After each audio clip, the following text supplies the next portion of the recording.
Doing, Musty? I'm doing great, man. I cannot wait to talk about some King of Fighters with you today. I've been looking forward to this for months, ever since I realized I was accepted for commentary. I am so excited to talk about some pools matches with you today. Yeah, I am too, and we have a great bracket coming up for all of you, as well as, just announced that first and second place are going to be flown out by SNK to EVO Japan. So there are some high stakes in this tournament this weekend at Frosty Faustings, and there are some very strong players also in this pool. But up first, we are going to be having Dr. Science coming up against KG on the stage. Now, I personally am not familiar with either of these players, but KOF is a game of hidden bosses. There are so many people who are good at this game who've been playing for years that you have never heard about. I think one of my favorite examples is probably Paco.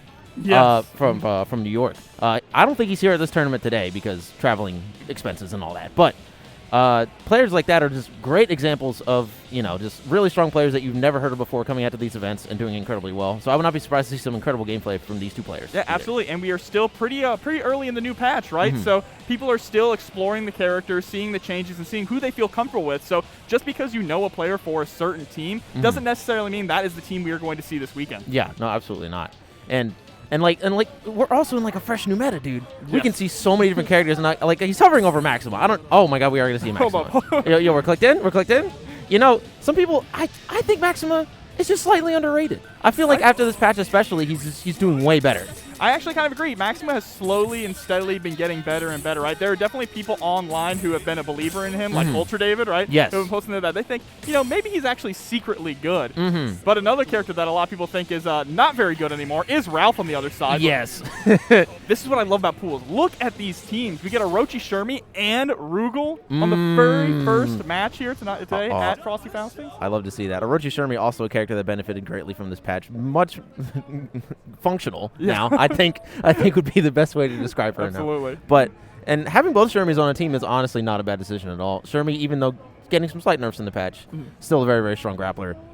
And then Maxima, a character you're not going to be seeing that often. Normally you see this character, I think Maxima's best position is probably Anchor, but one point nothing to sneeze at either, as he does have access to that Vapor Cannon. Yeah, and he's going to be just abusing that super armor and also going to be abusing the punish here on the cutter.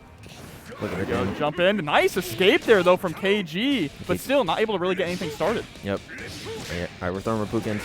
Now, Rugal did get a very, very beneficial change in the patch with that Farsi special cancelability, but I think overall the character's still a little bit weak, a little bit undertuned. We'll see how it goes, and not going great for KG right now, I'm not going to lie. No, but I mean, it's going incredibly well for Dr. Science, putting in a lot of work with Maxima and just harassing KG with these huge normals. And now it's time to bring in King. Let's see if she's going to try to play this more zoning game. Ooh, you got to hit confirm that. You've got to hit confirm that, and that's going to be big damage for Dr. Science here. Yeah, nearly 50% of your health gone. There's that armor as well. Tries to go for the body slam in.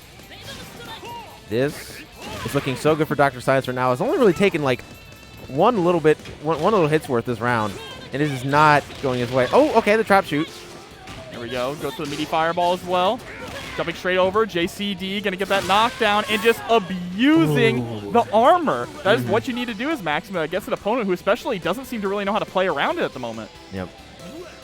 Yeah, KG is really struggling with the Maxima. And in the King matchup specifically, it's definitely difficult to try to fireball zone Maxima sometimes because he will throw out that Vapor Cannon and will actually just win the meter interaction because he'll clash the fireball out, get some meter back.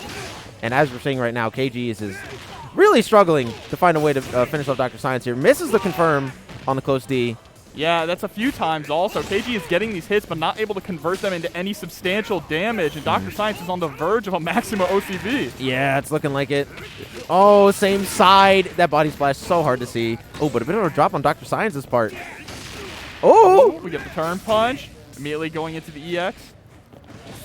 And you can see the patience here, the hesitation from KG, but again, falling prey to that armor. This character, this character now having guard point normals on basically every single one of his heavier normals. His 5C, his 2C, his 2D, and his 5D all have armor. Those buttons are incredibly good right now. Well, I mean, there we go. A Maxima OCV to kick off Frosty Faustings. That is one way to go. One thing I would really like to see here from KG is maybe try to play more of a whiff punish game, because that is one of Maxima's downsides, right? While he has that armor, he does have some substantial recovery. So just let him whiff these big normals and then get your punishes in. You have characters with special moves that are very fast. Yes. Ooh, a bit of a trade for KG, not working in their favor at all. Dr. Science is just running the pressure. You cannot anti-air there. He's just going to... There we go. We out. Cutter going in. There we go. Stuffing him early. A little bit of damage. Catching the roll, but no big confirm. Still looking much better for KG this game. Yeah, but there is a throw now for Dr. Science. Getting just over the Pukin there. All right. Once again, this is going much better for KG, but that jump in, so solid for Dr. Science. Going to still have a big chunk of life here on his first character. I'm kind of blown away by how well he is just controlling the neutral with Maxima right now. And here, KG coming in once again with King. Fading back with some fireballs at the start. No punish on that, KG. You gotta hit those. And the EX, that's going to be a huge punish there for Dr. Science. And the body splash also just keeping the pressure on. Oh my goodness, Dr. Science is unstoppable right now. KG does not know how to stop this character's pressure. Does not know how to stop him from jumping in with that body splash. Yeah, I mean, what does KG need to do here as Ralph to really take down Maxima? Because he is having a difficult time. Well, Ralph can kind of play the buttons game with Maxima a little bit. I think the main thing you have to do is it's like outside of Oki situations like that where you kind of just have to guess left or right. You really just need to just anti-air Maxima here. Yeah. But at this point, we're so late into the match. Dr. Science has no reason to stop with such a big lead. Of course, Andy can take major risks here as well because you do have both Shermies on the back end to close things out, but that is not going to be needed. Dr. Science is going to take it with 2 Maxima OCBs in a row. that was a little bit rough. A little bit rough for my man KG. Needed to work on those confirms a little bit. Needed to get that pressure down, and especially needed to anti-air Maxima there. That was the most important thing that I think KG was missing. Yeah, absolutely. It's just those body splashes over and over were going unanswered and just allowing Maxima to get in for free, and then also just pressing at the wrong times and getting caught in that super armor, right? The super armor coming through, just blowing through all of the footsies that were coming out. Really unfortunate, but, you know, stage nerves can also be a factor of that, especially at a tournament as big as Frosty Faustings. Yeah, no, definitely could become a big issue, especially if you're more new to the scene. If you're coming in and this is your first major, if your first match is on stream, it can definitely get to your head a little bit. So I definitely understand if that was an issue, but yeah, definitely just needs to iron out a couple things, and I think KG will become a good player for sure. Yeah, absolutely. I mean, all you need to do is just watch back the tapes. That's one of the great things about playing on stream is you can watch back your tapes and see exactly what you did wrong and improve upon that. And it does look like we have our next players getting on the sticks right now, getting ready to get into character select. One of the best things about pools is that character variety. We mentioned it a little bit there, but as we are early on in pools, we're going to see some wild picks like Maxima, like Rugal. Yeah. No. This is definitely like the giant experimental pool of King of Fighters, right? Yes. Well, I say pool, but you know, no pun intended. It's like a giant mixture of every single type of playstyle, and you get to see like playstyles that you normally don't see clash because like at high level some of these playstyles won't be as prevalent, or some of these matches won't be played because at top level you're going to see less mid tiers, you're going to see less low tiers. And it's really fun watching pools matches for that reason, because then you get to see something that you might not see otherwise. Yeah, for sure. Definitely, as we get further on, we're going to see a lot more Cronin, Iori, these really solid characters.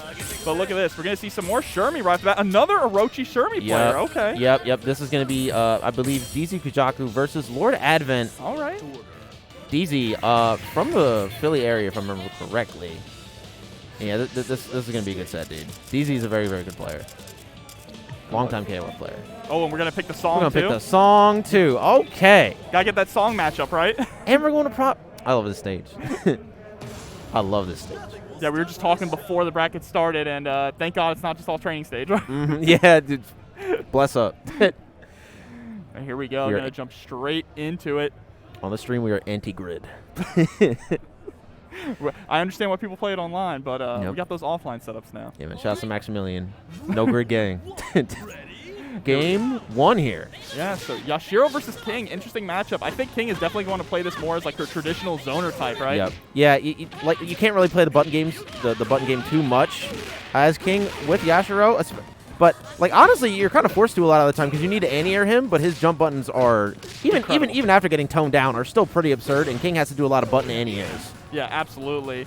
And King, she can brawl as well, but against a character like Yashiro, who is just so oppressive, this is what you see, right? Yes. Able to take the corner here, going to get a nice big confirm. Yeah.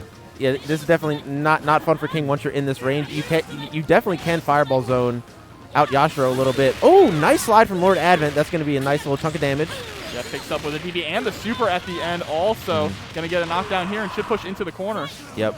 Not actually going to use it for Oki. That super typically used to just create space. And honestly, against Yashiro, that's definitely what you want. At this amount of bar, he's going to be pushing DP. Don't want to even mess with that. And I love the preemptive 3Ds that are coming out as well from Lord Advent to try and catch any forward momentum. But a 2B into some 2A confirms, and that is going to be the end of the first round. Yeah, no, this is looking pretty good for DZ. Lord Advent was able to get a lot of damage out despite a rocky start. So this is, speaking of rocky. Rock is another character that people have really been debating about since the recent patch. Some people are calling him Pebble Howard. Some people still think he's pretty strong. Yeah. I'm currently in the still pretty strong camp. I think he's still like a solid high tier character. Obviously, he's not nearly as absurd as he used to be. You have to trade damage for Oki with this character now, which is not something that a lot of top tier characters in KOF have to do. So definitely something that you have to consider when playing Rock. But his jump CD nerf is basically irrelevant. It honestly doesn't feel like anything has changed. Yeah, absolutely. But here we go. Shermie about to bring out a ton of damage with this level 1. We might not get to see too much of Rock if DZ gets their way. Oh, and that special is so strong still. Oh, round up command grab. Yep, one touch away. Tries to go for a bit of a cross up there, and also maintaining the corner pressure. Nice 2C anti-air coming through. Yep, that anti-air button so strong to this day. Such a good 2C. But DZ now up a full character with 2.5 bars on Shermie. This is not a position that you want to be in, even as a 4-bar anchor Liz. Yeah, and I like that Elizabeth is one of those characters that is very good in every single position as well, but on anchor, absolutely terrifying with the anti-airs. Oh, my goodness. Oh, that's so much damage. Trying to catch on the cross-up. And right now, Lord Advent is just getting steamrolled at the moment by Shermie, feeling very lost in neutral. And there we go. The level 2 super cancel is going to be it for game number 1. Yeah, DZ, as soon as that Shermie came out, it looked like Lord Advent didn't really know what to do to stop it. There was just a lot of situations in neutral where Advent was just kind of confused on how to get in on Shermie. It was definitely not ready for that cross up. Yeah, absolutely not. I mean, you just saw that cross up come over and over. Even if it was blocked, there was no attempt at stopping it, right? It was just, okay, I blocked it, and now I'm just going to allow Shermie to pressure me in any way that she wants. Yeah. Definitely like a deer in headlights to specifically that move. Yes. Advent's also being really respectful on defense as well. And like even though like grapplers are truly terrifying when you're being pressured, like you have to consider that their command grab reward is so good that you definitely need to just consider just getting out of there and just trying to press. Especially SNK grapplers. Yes, SNK grapplers, and especially for Shermie too, because Shermie is one of the grapplers in this game without an armored command grab, so you can get away with more mashes. But we are actually going to change the order a little bit. Elizabeth is going to be in the middle, and Rock's going to be on the anchor, still keeping King on point.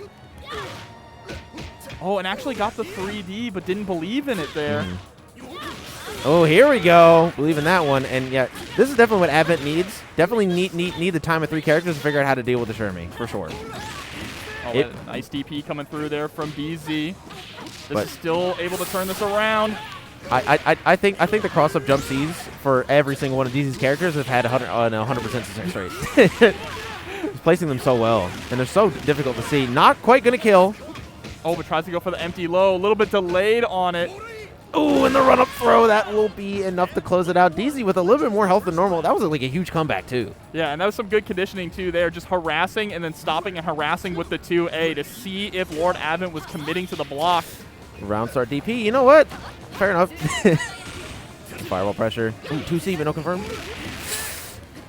DPing out. Gets the cross there up. It is again. Gonna save meter on that one, but it's still so much damage. Here we go. Stuffing the jump out there with the close C. Gonna get a whiff, but not a huge confirm, unfortunately, from Lord Advent. Able to escape the corner, though. That is very important. Ooh, I like it. Still just needs one more little tap to finish off the Yashiro. If Advent can do it soon, he will get a decent amount of life back, but the time is slowly ticking down. Okay, that does it. Wake up, Shatter Strike. We've already seen that situation, though, 2 times in a row from DZ, going for 2A, pause, 2A, run up throw. So Lord Advent is definitely going to have to recognize that is something that DZ likes to do in this match. I like that DZ also adjusted his order as a read to advent chains and shot us across the jump C yet again. Oh, that's a chip. Yeah, that's a chip. That's unfortunate. That's between a rock and a hard place. Very solid, very good winning condition there from DZ. If he did wake up roll, there was definitely a throw was coming. Oh. Ooh, okay, that's confirmed. Oh, not going to get anything else off of it. Oh, tried to go for the cross up there, but jumped in a little too far. Lord Advent sitting on a lot of meter. Doesn't get the chance to spend it, though. What? A confirm. Oh, and there it is again. Oh. A couple of misconfirms coming from DZ here. I do love the patience, though, from DZ. Just kind of sitting back and waiting to see what Lord Advent's going to do for overextensions just like that. All right, here we go. Another knockdown. Ooh. Are we out? Okay. Storm, okay. Let's go. We take those. We need to see some kind of big confirm here from Lord Advent. Has plenty of meter, but that was a really good response to the jump in there. Just slightly missed space from Lord Advent, and DZ is going to counter it effectively. Good stuff. He will be moving on a bracket. Great set. Yeah, incredibly. Very, very fun. I'd like to see some Orochi Shermie because she's a character that is underutilized, right? She's not too popular compared to the other two Orochi characters. Of course, Orochi Yashiro being the big one that you see most people play. Yes. And I feel like Chris is honestly really good. yeah. Orochi Chris is still really solid, even after he got strangely toned down. I don't know exactly why SNK thought that one. But, you know, it is what it is. But the amount of damage that he puts out is, you know, you can't get rid of that from him, right? No, you can't. Like that's his best aspect. Like Anchor Orochi Chris is not fun, not fun to fight. if you overextend a little bit too much, that character will just ruin your life. It's not fun. And that's the thing for a lot of top tier characters. Ever since the beginning of KOF 15, characters who have really succeeded have been characters who can cash out huge damage for very little risk, especially if you overextend. I mean, you look at characters like Ralph in the beginning or Terry, Season 1 Terry. Terry. I miss him. I miss him. I'm not going to lie. Me too, man. Me too. Bring back Bogard. Bring him back. Bring him back. But up next, going to be having, I believe it says Barbsa and El Promesa. El Promesa. Okay. I like the sweater as well. The Heaven or Hell sweater. Yeah, you know, I got that in my closet. Yes, of course. Here we go. Yeah. So this is going to be very interesting. Of course, you know, we've talked plenty of times about there are so many different ways to play this game now because it's probably the best balance that it's had ever since its release. Oh, yeah. We've narrowed down a lot of the tiers. Of course, you still have your top tiers. Cronin is still good, but he is not the same Cronin that he used to be. He becomes Season 1 Cronin when you get people in the corner, but mid-screen, he is much more manageable. Yeah, no, this patch, SNK did a much better job of, like, toning down characters instead of hard nerfing them and buffing up the characters that people want to see be good, for sure. Yeah, I mean, like, they put Billy in the game, barely. They did put Billy in the game. They kind of put Ramon in the game, but not really. Yeah, a little bit. He's like half step in. I feel like Ramon's not really supposed to be in the game, though. Like, if you look at that character's kit, you're just like, is it really supposed to be here? I don't. I'm just waiting for them to put Antonov in the game, okay? Yeah. Sorry, bro. Sorry, bro. Not like this. Come on. You can't even poke with sweet, bro. That's not a character. You can't even humor me and go, well, maybe one day. It's like, no, it's not happening. No, I'm sorry, bro. He'll be big punch funny guy until the end of this game's life cycle. I apologize. It makes me sad. I just want him to be good. But here we go. Already, we do have Orochi Yashiro. It looks like Kyo and Geese. Oh, Antonov! oh my God. You know what? All right, prove me wrong, bro. Prove me wrong. Let's go. Speak truth into power. That's another thing, too. Geese popping off this patch. This character's everywhere. Absolutely. They, you know, extending how long he actually has his parry out has been very substantial for him, and just a lot of good quality of life improvements. I feel like he was already on the come up before the patch came out. You saw a lot of people experimenting with him, but yeah, now in this season, he is definitely a lot better. Oh, for sure, And the Orochi Yashiro too. I love watching Orochi Yashiro. This character is hilarious. Looney Tunes, actually a Looney Tunes character, chucking people off screen. Here we go. Kyo versus K-Dash. Yes. Classic King of Fighters matchup. This matchup, honestly, pretty much is even. I don't think anybody has like a straight up edge in this matchup. Ooh. It's definitely going to be about the footsies war between these two, right? Who can establish really solid pressure right off the bat? Of course, K-Dash being a little bit more technical than Kyo, but here is a nice punish. Here we go. Look counter hit. Promesa getting this corner pressure.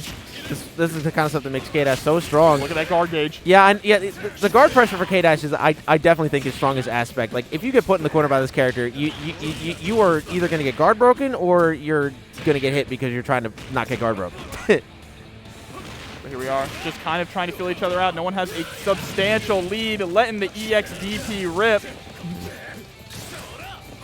But again, just trying to feel each other out in neutral here. Oh. Gets the confirm and closes out Kyo. Now it's time for Orochi Yashiro. Yep. That Iron Trigger up kick.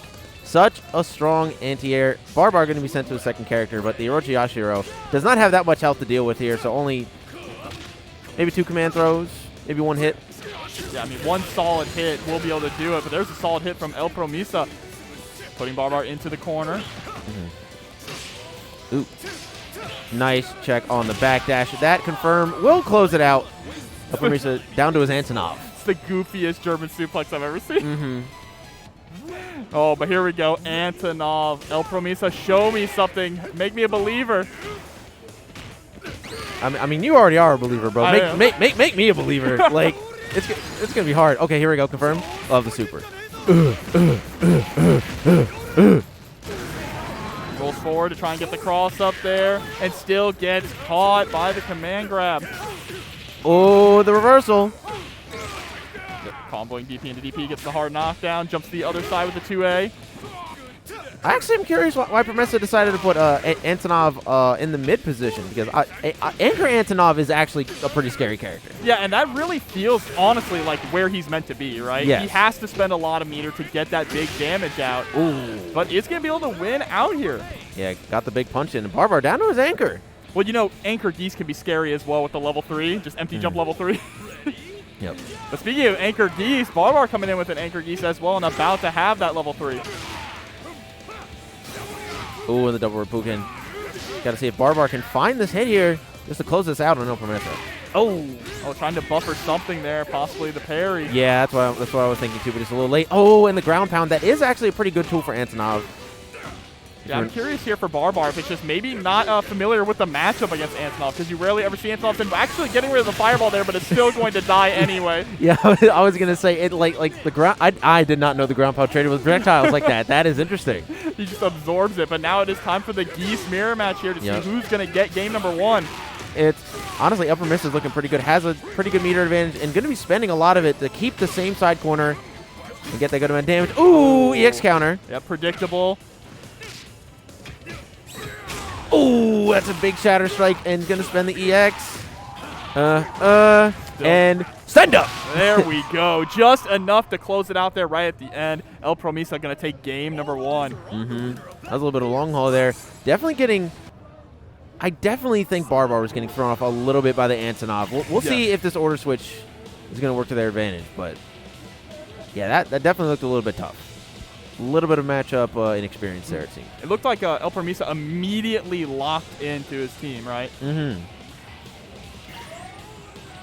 So let's see, thinking about the selection. Yeah, even going back. Yeah, we'll see if he hard read the order switch. He's going to point Antonov because he knows.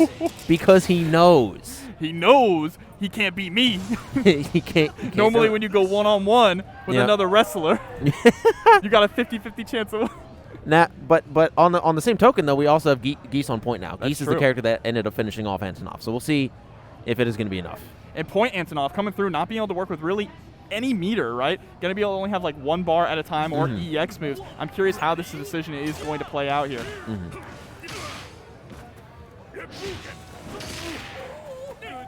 Right. Even without meter, though, Geese is a pretty decent zoner, and that can work pretty effectively against Antonov. But we'll see if it's going to work out for Barbar here, who is already in this corner. El Promesa playing this Antonov super well. Oh, and the stagger pressure is going. Oh, my God, and just the jump in, up kick. Are you a believer now, Musty?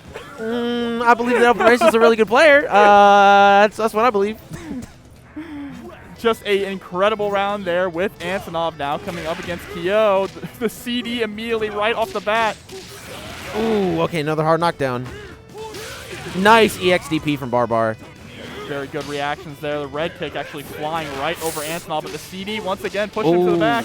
That's been unfortunate for Promesa. I had already buffered that command grab, which means Barbar is going to get the biggest punish he can possibly get here and get the low. Oh my goodness. Yeah, kind of faked it out there, crossed to the other side, and immediately went back to get the low. Good trade. Oh, but the EXDP, not going to have any meter to kill with this, so just going to end with another one. Oh my god, yeah, it's going to call up with those whiff cancels. The EXDP will close out, though. No safe jump time from El Promesa. And Barbar down a lot of life, but still able to take out the biggest problem on El Promesa's team. Yeah, but still now has to deal with this K-Dash here, and depending on how El Promesa wants to approach this matchup, you might not even be able to catch K-Dash. Oh, okay. I'm loving the kicks to get over the iron trigger here. Very smart from Barbar. Oh, but a good punish from El Promesa and going to get some decent damage here. Overhead and the kick, not going to be enough. But chip damage is very close. Backdash is over, but not quick enough. That was a beautiful backdash. That's really unfortunate they got caught with the 2A. Yeah, not quick enough on the draw for the 2B punish. But we are going to be having the anchor, Orochi Yashiro. Almost at 3 bars at this point. Okay, we're out here. Just letting it rip, huh? Let the EX command grab rip. But now your back is up against the wall, and this is a dangerous place to be against K-Dash. Force the guard cancel. Yeah, you really have to in that position. You cannot be taking that much damage from him, especially when there's still another character in the back. Super cancel? Yep. Douche. We're going to get the roll forward into the mix-up. Cross up. Okay. Well, he did cross up, but not on purpose. And nice sweep. And that's actually just going to be a dead even game. I think it's full life. Yeah, or very close to it at least. What was there, 47 seconds left on the clock? Yeah, barely any damage here on Orochi Yashiro's side. Going to be going up against Geese now. But El Promesa does have a substantial meter lead here. Goodness. Ooh, and EX Air Fireball. Creating that space. Building up that damage slowly on Orochi Yashiro. Oh, no. Oh, too far away. Barbar is definitely more willing to press, though, on El Promesa's pressure, especially in this current round. Yeah, no. Oh, good catch. Okay. Oh, was unable to catch the roll. You got to OS those.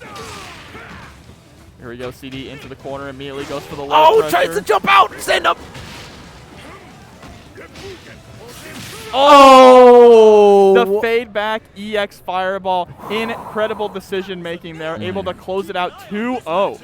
That is crazy. Oh my goodness. I love how much of a factor order select was in that matchup. Yeah. A lot of that really came down to whose character is fighting who, and I honestly feel like if he was just able to get one of those mix-ups started, we might have seen a game 3. Unfortunately, those rolls always came out. He wasn't ready for them, and El Promesa is going to be taking the set 2-0. Yeah, absolutely, and it was actually a very smart decision. It paid off to put Antonov on point, right? Yes. Recognizing that, okay, he's having trouble dealing with Antonov. He doesn't really know the matchup, how to play footsies against his character. So I'm just going to put him on point and harass him with these normals until I whittle down his characters. And he nearly took 2 of them with Antonov alone, so very solid stuff.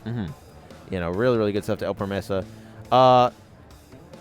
Yeah, so right now, guys, we're going to be running to a quick ad break, but don't go anywhere. We'll have more KOF Pools action when we come back. Don't go anywhere.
Since 2008, Gaming Gen has been providing staffing, consoles, monitors, and every other essential for amazing events. Rushdown Revolt, a fast-paced fighting game that brings anime fighter mechanics to the platform fighter genre.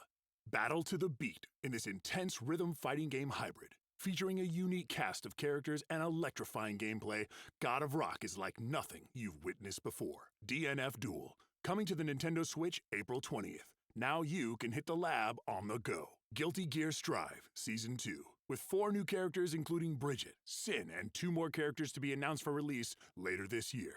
Them's Fightin' Herds Season Pass 1 available now, including Texas the Bull and 3 more upcoming characters along with new stages.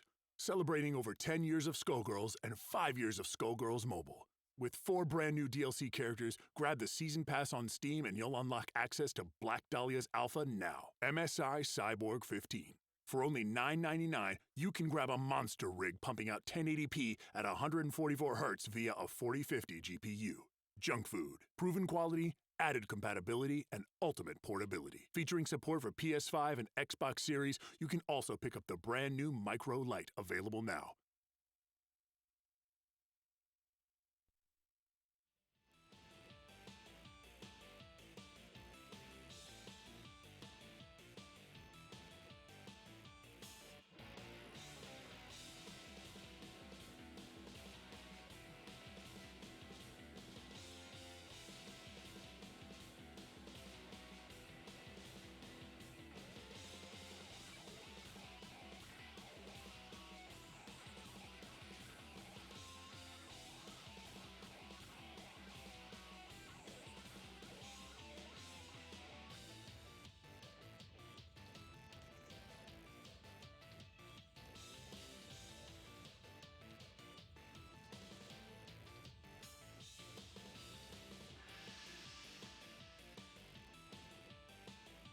Ladies and gentlemen, welcome back to King of Fighters 15 pools here at Frosty Faustings. It is so cold, but we are so hype. I am so ready for some more matches. I hope you guys enjoyed those ads, because I sure did. A lot of them look like some pretty good games. Yeah, absolutely. Really great deals as well. But we're going to have even greater matches coming up here in King of Fighters 15 in the next part of our pool. I'm already looking at that. Excited for some of these matches. Lassid coming up very soon. That's going to be exciting. But first, it does look like we have Dino Tail versus Yuzuko, which should be a very fun matchup here. Yeah, it should be fun. Dino Tail, someone who I have not actually commentated before, though seeded in this tournament. I'm excited to see what they're rocking. I mean, look, if you're Dino Tail and you're not playing Dinosaur, I kind of have to talk to you a little bit. And it's looking like a no. We got it is.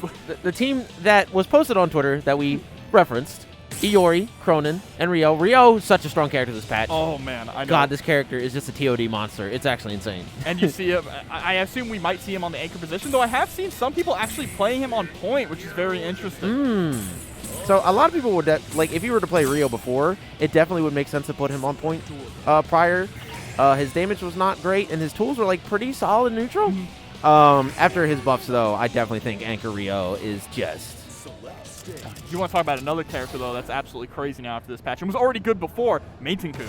Ooh. And we're having Meitenkun on point here up against Iori. Iori's finally back, so everyone says, right? Yeah, that's what everybody's saying. I thought he was already back before, but now he is, back. He is, top-tier back. He is Tippy top. Very, very strong in this current version of the game. They cut off Ralph's leg and then just gave it straight to him. Gave it straight to Iori, yep. All right, we're going to see what's going to happen here. Round start, we're just going to get a jump from Mikuze. Typically, you see a little bit more patience from my Deku players because, the reward on charging is so powerful. Absolutely, but being a little bit more aggressive. I do kind of like that hard knockdown, though, coming out from Dino Tail, immediately backing up, and that's something you have to be careful about, the explosive dash punch in neutral. Yep. Covers so much space, and if it is charged fully, it does like a really, really good amount of damage for just one special move. There we go, just trying to press out and getting over that fireball as well. There's the OTG straight into the overhead attempt. Oh my goodness. All right, Yakuza is unstoppable right now. Nice throw from Dino Tail, though. Again, going for 2 throws in a row. Tries to go for some kind of a cross-up, but Yakuza is just willing to press buttons. Is not afraid of anything that Dino Tail has showed off so far. Yeah. The Dino Tail has every single attempt at a fireball has been stuffed either by dash punch or jump, and Yuzuko is just really just on point. Like he's not really able to do any of the projectile game at all. And Yuzuko is playing way more aggressive than I think Dino Tail was prepared for. Yeah, absolutely. Now here comes Cronin on the middle position. That's the popular place to put him now. Still a very solid character here. Able to block the DP. Hey, auto combo? Nice. Hey, if it works, right? It does. Oh, big damage here. Oh, not going to spend the 2. Definitely wants to save the meter for the next character. Nice overhead. Able to get the low here. And that is going, no, we actually aren't going to spend it. No, we are not. That might come back to haunt Dino Tail here. Oh, no. It was a little bit greedy with the meter and is now going to be taking all this damage. Even if you win the round at this point, you're still going to be down a lot versus the Rock next. Yeah, I'm a proponent of finish your food no matter the cost. Because that's what happens if you give these players one opportunity to live. He might end up losing Cronin. Nice. What is a pillow to a gun? Yep. So like, even though Dino Tail didn't finish the combo, he just ended up spending the meter later with less health. Exactly. So just finish your food, ladies and gentlemen. Don't let it go. Okay. Ooh, pressing out of the overhead. That was a pretty crazy overhead to go for there. Clean run-up throw. Dino Tail definitely favoring these run-up throws. Wow! That was so slick from Yuzuko. Dang. Just going right through there and getting the grab. Okay, I see you. That was so slick. All right, but the Anchor Rio with 4.5 bars. Watch your life. Okay, yeah. All right, yep. Dino Tail's probably going to have to keep it meterless, though, because if you want that TOD to matter, you're going to need to hold on to it for the Yamazaki. Yeah, absolutely. Oh, good. But we can do a lot of things here to build up meter. That's one thing that Rio is pretty solid at. Oh, no confirm. Oh, my God, he's going for those run-ups so often. All right, dump it all. No, we do not. We definitely need to save it. Probably going to have 5 bars if we can finish off this rock. The throw on that Shatter Strike, though, kind of crazy. Wild. I like the back roll. Okay, able to get the counter hit. Oh, I love the EX Fireball there from Yuzuko. He's using Rage Run so often, and it has worked out a couple of times, but most of the time he's just getting straight up stuff. Yeah, and now we are down here to the anchor battle. Dino Tail sitting on a lot of meter. Oh my God, this is super dangerous territory for Yuzuko. Yamazaki has to play the zoning game perfectly here, or you will literally just lose your life. Oh, please don't just throw out parries like that. Oh my God, imagine if those. All right, yep, just going to spend both. Oh, this is going to be a lot of damage. Gets a little extra meter there, too, with the snake arm. Oh, crosses up, but doesn't go for the low. Woken. Oh, that sweep. The sweep is a little bit dangerous. Ooh. Oh, yeah, wrap it up. Yeah, I'm just going to go for level 3 here. Still going to be a... No. Yeah. It's, wow. It's so quick. Yeah, unfortunately, was this not in a position where he could get the best combo? Oh, the EX Fireball getting stuffed. Okay, there's the guard cancel backwards. Actually creates a and stage. Another overhead on the ground. Dino Tail taking game 1 clutch Rio. And you can see laughing. A little bit of a chuckle as well here. A little bit of a goof. Yeah. And now if he was in the corner when he got hit with that hit with that max mode combo, I think we would have seen a much earlier end to that game. But yes. mid screen had to play neutral a little bit more, and Yamazaki was just not able to make it happen. Yamazaki a much stronger character now, but like just crazy to say. Yeah, I know the character. But I think his big problem still persists that his anti-airs are like a little bit committal still. And he doesn't, and like as far as buttons go, he doesn't really have a good one, and he has to like spend a bar to get one that has any amount of invuln. Yeah, and a lot of his spacing really comes from Snake Arm as well. Like harassing with Snake Arm, that's really like his best anti-air too, right? Yeah. Is going for up Snake Arm to catch you and then get a confirm off of that. But yeah, but still a little bit of a commitment to go for that, and he does have a parry, but you know. Parries are a little bit iffy in high pressure situations. So very situational. And once again, Dino Tail is getting stuff for the fireball immediately. Has to find another way to approach my Tenkin here. Here we go. Gonna get the knockdown. Able to catch the roll through there with a little 2A. 2B, excuse me. I love the sweep there. Oh, good trade. Oh man, I mean. It's just little hits adding up this damage right now. No one able to really get any huge blows. And then Dino Tail just committing to keeping space. Yeah, goes for the OTG. The pressure still coming out really well from Yuzuko. And just, like, even though it's much closer than the last game, still doing work against the Iori. And yeah, the dash punch is going to close that one out. And once again, another lead for Yuzuko. Let's see if he can hold on to it this time. Yeah, absolutely. Definitely looking a little bit better, though, now here for Dino Tail. Was able to do more damage to Nathan-kun.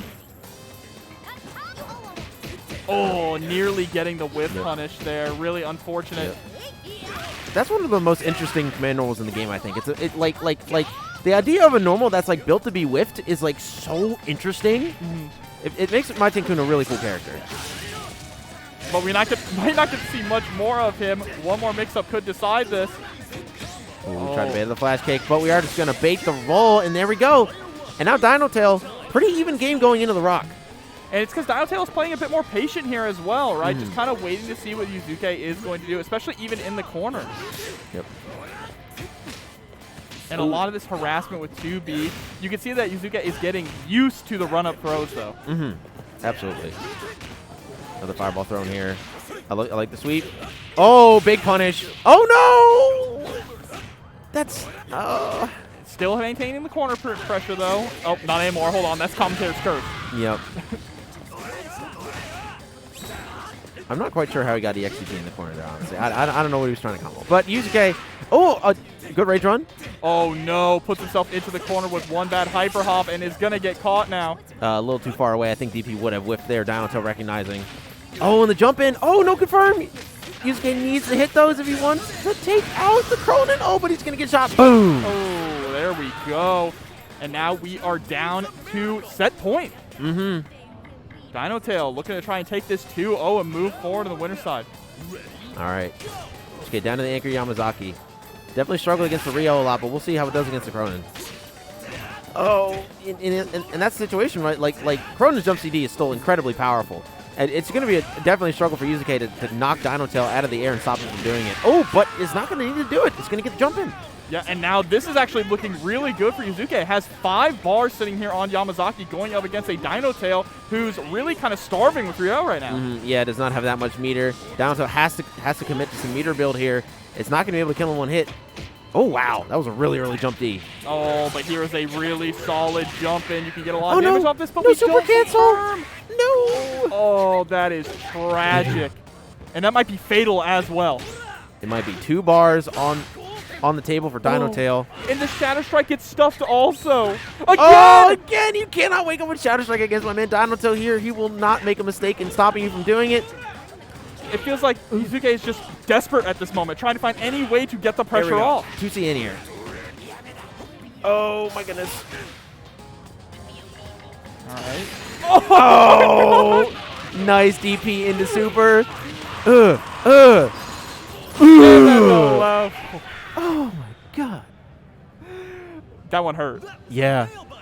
Ouch. That was tragic because of the drop super there after the max confirm, right? That could have been an entirely different game if we landed that confirm, because once that dropped, it kind of felt like that Yuzuko was just lost. Yeah. Wake up Shadow Strikes, lots of panic options. Yeah. And Dino Tail was able to capitalize on it perfectly and close it out 2-0. Yeah, in general, just a lot of scared gameplay. And, like, in that situation where, like, it's basically just a tie game at that point. Rio doesn't have that much meter. You got to play with confidence. Yeah. Because even if you get DP'd, he's not going to be able to spend it until he's able to kill you. You just you cannot be worried about that kind of stuff. But like I was saying earlier, with the problem with Yamazaki is the inability to deal with that jump pressure consistently, and we saw that a lot from the Rio. We saw a lot of 2B2A into hop in, and there was not that much Yamazaki could do about it besides hard commit to 2C, and the reward on that is not good. Yeah, no, not at all.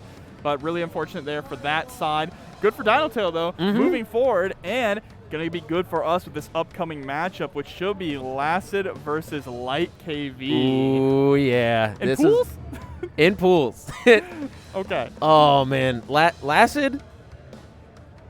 Oh, dude, this is going to be insane. Like, I'm sorry, bro. Yeah, I'm sorry. we people have been joking, congratulations to Lassid for winning a free trip to Evo Japan. Yep. He is definitely the favorite to win the tournament at the moment. But, anything can happen in a major. Yeah. We can get upsets. We can get upsets as early as pools here, too. Maybe Light KV will prove everyone wrong. For sure, man. Like, it's definitely possible, right? But I think the biggest question of this entire major, of this entire tournament that people will be asking until the end of it is, can anybody here actually beat Lassid? Yeah. Can anybody stop it? Because that is the question, right? It is. It absolutely is. Everybody expects him to win. everybody who goes up against him is scared for their lives. And you're expecting him to win. Yeah. And it's just like, can anybody do it? Oh. If it was to happen to winners and pools, that would be maybe the most insane thing to happen in KOF in years. Yeah, I mean, absolutely. But we're about to find out, right? Of course, like KV, I'm feeling for you. Like I think one of the greatest examples of a situation like that was like years ago, where this would be in like Smash Melee, right? Back when Armada was playing. Yeah. Like, it was always assumed that he would just basically make top 32 to the point where, like, people were, like, discussing, guys, should people who were, like, seeded first in pools just get lifted into round 2 pools? That was a legitimate conversation back then. And then immediately after that conversation happened, Armada lost in pools to a Fox player in the first 3. Crazier things can happen. That is one of the greatest parts about these in-person tournaments is having the energy of the crowd, having those upsets be able to happen. But we're going to have to see if LikeKV is going to be able to pull that off or if Lassid is going to do what everyone expects and just kind of walk his way freely to top 8. Yep.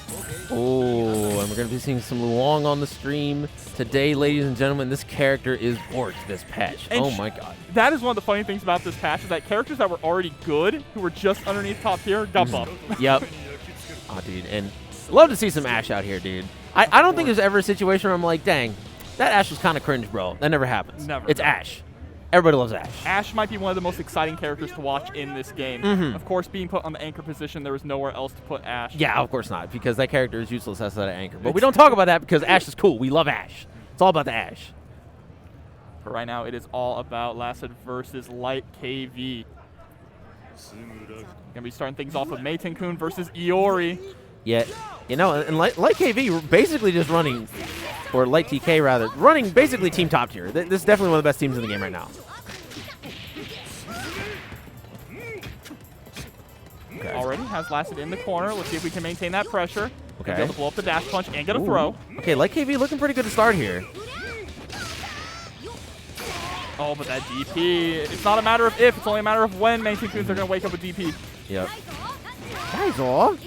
I'm liking the jump CD pressure from Lassid. Oh, great roll from LikeKV. Really good call out.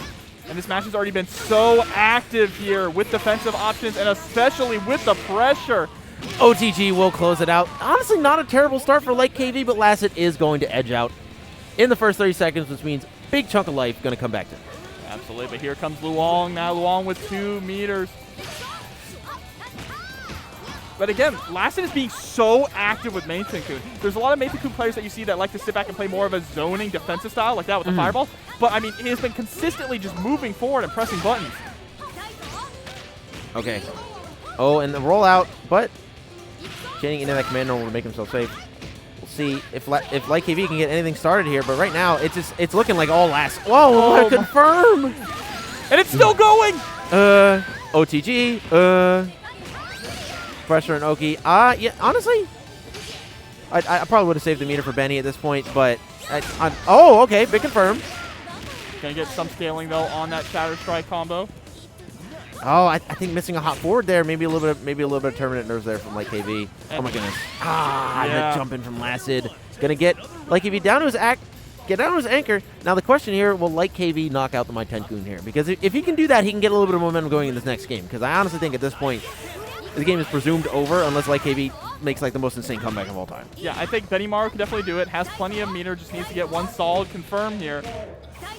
And they've been doing a good job of holding their own in neutral, whittling down Meitenkun. Yeah. Oh, nice. I like the DP. Oh, a little bit too early on the trip guard, but honestly might have gotten hit by the normal if it was a little bit later. Just needs a throw to finish off Lassid's Meitenkun here. Oh my goodness, the whip punishes are just so on point. Lassid is always charging. He is never not holding backwards. Even when he's holding forward. Even when he's holding forward, he's holding backwards. How does this work? Oh, tries to go for the anti-air fireball. Oh, the dive, a trade. You cannot be afforded to make trades in this situation, and there's the Shatter Strike. Oh, not gonna kill, and that is going to be LikeKV getting the character. Might have been off a drop, but you know what? We take those. That's a character on Lassid, bro. We absolutely do. Let's go. But now here comes Shermie, mi amor. Oh my goodness. Only 1 bar for LikeKV too. This is not a good situation. He believed in that one really hard. Oh, but so did Lassid. Oh, okay. Oh, it just stuffs the EX there, but what a confirm. What was that? 2A, 5A, 2A. 2A, 5A. That's the guy right there, man. That's the last of gameplay, right? It honestly looked like Light KB was keeping up with him in the point war, but then my Tenkun just ran away with it. Yeah. No mistakes. For sure, we are going straight back to character select now. Taking a little bit of a break, maybe reevaluating the team. Let's see. Yeah, I think we are going to end up just sticking with the... Oh? What? Kook? That's not a character. All right, yeah, the Benimaru's back. Okay. Okay. Oh, no, we're hovering over Benimaru. We haven't decided. Okay. Yeah, okay. Yeah, just taking some time to think. Realizing that Light KB let it get away from him a little bit. He started off well, and then as soon as he lost that character, his mental kind of shattered a little bit. Yeah. Definitely needs to keep that together if you're going to fight a player at the level of Lassid. And now we are thinking about the order here. We're going to put Luong on point to go up against Main Tenkun. I kind of like that, actually. I kind of like that, too, actually. Having those big normals against my Tenkun, being able to do CD stance cancel and neutral against this character, definitely maybe not like as strong at all points of the screen as Dash Punch, but definitely very useful for trying to like stuff my Tenkun because his buttons are a little bit stubby. Yeah, absolutely. Let's see how it plays out here, because like you said before, they were doing very well in the point war. So let's try and bring another character up point, see if we can do even better with this game plan. Yep. Taito? Oh, okay. Like going for the punish. Honestly, trading, best situation you can have there, because otherwise you're just getting Oki'd. Oh my goodness, CD Fireball. Oh, God. This pressure is crazy from Lassid right now. Here we go, able to hop out of the corner. Gives up a little too much space, so I think in that situation you want to be more aggressive, right? Yep. When you give Lassid space, he recognizes that and chases you down with the dash punch. Ooh, double roll backwards into dash punch, the absolute classic. Oh! Just immediately TK legs. Respect. Oh, okay. Okay, big hit. Hard knockdown. Gonna get some meter with the misfinder. All right. Oh, tries to Shadow Strike with punish. I honestly understand the idea. It was just a little late. And Lassid gonna get a little bit less health back this time. So it went pretty okay. It just wasn't even. Like, it started off really, really well for Lassid this time. Yeah, absolutely. And now Iori can come in and try and do some work. Has some mirror to work with, but you need to be careful about those fireballs. We already saw how Lassid was able to get around Iori's fireball game in the very first match. Okay. Just using the DP to get rid of the fireball. Oh, that is not what Light KB wanted, I don't think. Absolutely not. And look at the pressure here. The slight delay 2A to catch Light KB. Tons of damage coming out. There's the OTG. Oh, and multi-kicks. Nice trip guard from Light KV, though. This is not going to lead to a kill, as we do not have enough of the super, but it will be a lot of damage. Only needs a throw. Oh, I think he tried to go for it, but Lassid was just ready. Oh! And now back is up against the wall here for Light KV. Spends the last little bit of his meter on that. That's not good. That's not good.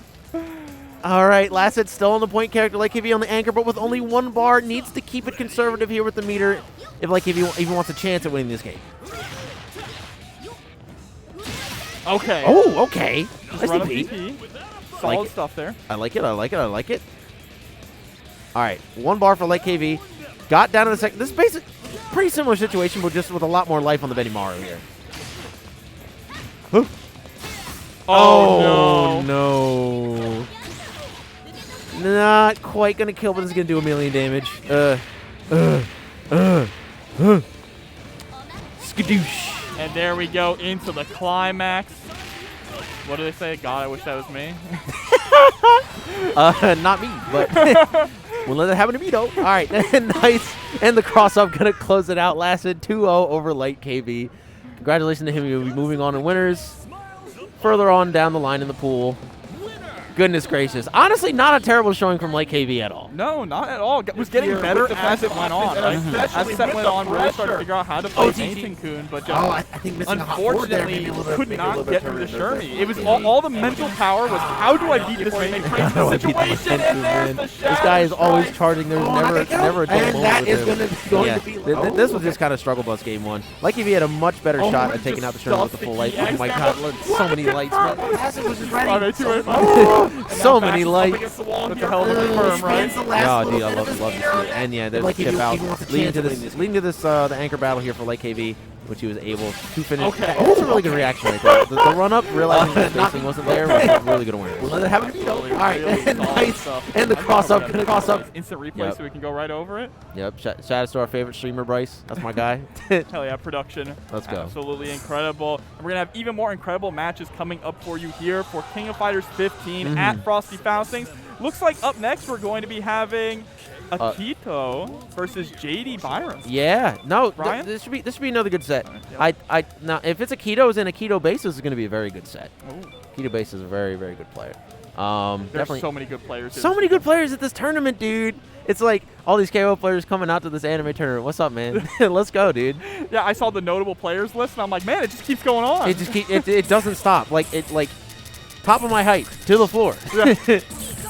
And here we go. We're going to jump right into character selection. We're going to get some Isla here. So Isla newly buffed. But we were talking a little bit about it before the stream started, about how Isla players, I don't think there's anyone who has picked up Isla because of her buffs. Yes. It's always been people who have been playing her since the game released, right? And now they're getting rewarded for their loyalty. She's a very, very unique character, even by KOF standards. This character just does not function in a way that you expect most characters to. A lot of her options are just kind of weird and wacky, and especially now that she has like probably like the unique trait of like, or not quite unique, but definitely one of the few characters that can cross up with a hop consistently. Yeah. That is messed up, Yeah, especially when your JD is a cross-up kick like that. Exactly. It Nasty. definitely gives her some scary pressure. But first things first is going to be Mai versus Rock. Two characters that definitely got a little hit with the nerf stick a little bit here, but still very solid. Mai honestly feels like the same character. Like in practice, like a couple of her changes definitely affect her a little bit, but I definitely think overall as a character she's mostly the same. But JD Byron. Keeping this pressure up here in the corner. Oh, waited to get the 2C to try and catch the roll. Oh, okay. I like the 2C anti-air. That 2C anti-air for Rock, definitely underrated. Just shoot straight up. Basically as tall as he is. Oh, too far away. We are mashing there on that 2A. And that's definitely one of Rock's major nerfs. Also, is that he's not able to easily confirm EX off of lights. Yep. You have to get that 6A if you want to win. Absolutely, but there's a nice far C, able to get the 2B. Oh, the cancel, and Akito going to actually catch JD Byron off. Oh, wow. And the charge hop is going to get caught. Goodness gracious. So a bit of a scrambly first round there, right? No one really got any massive confirms. It was just pressure and footsies here and there to whittle them down. But now Akito coming in with Athena. Yep. Athena also subject to a couple of quality of life changes. Honestly, it's always been a pretty solid character, though, in my opinion.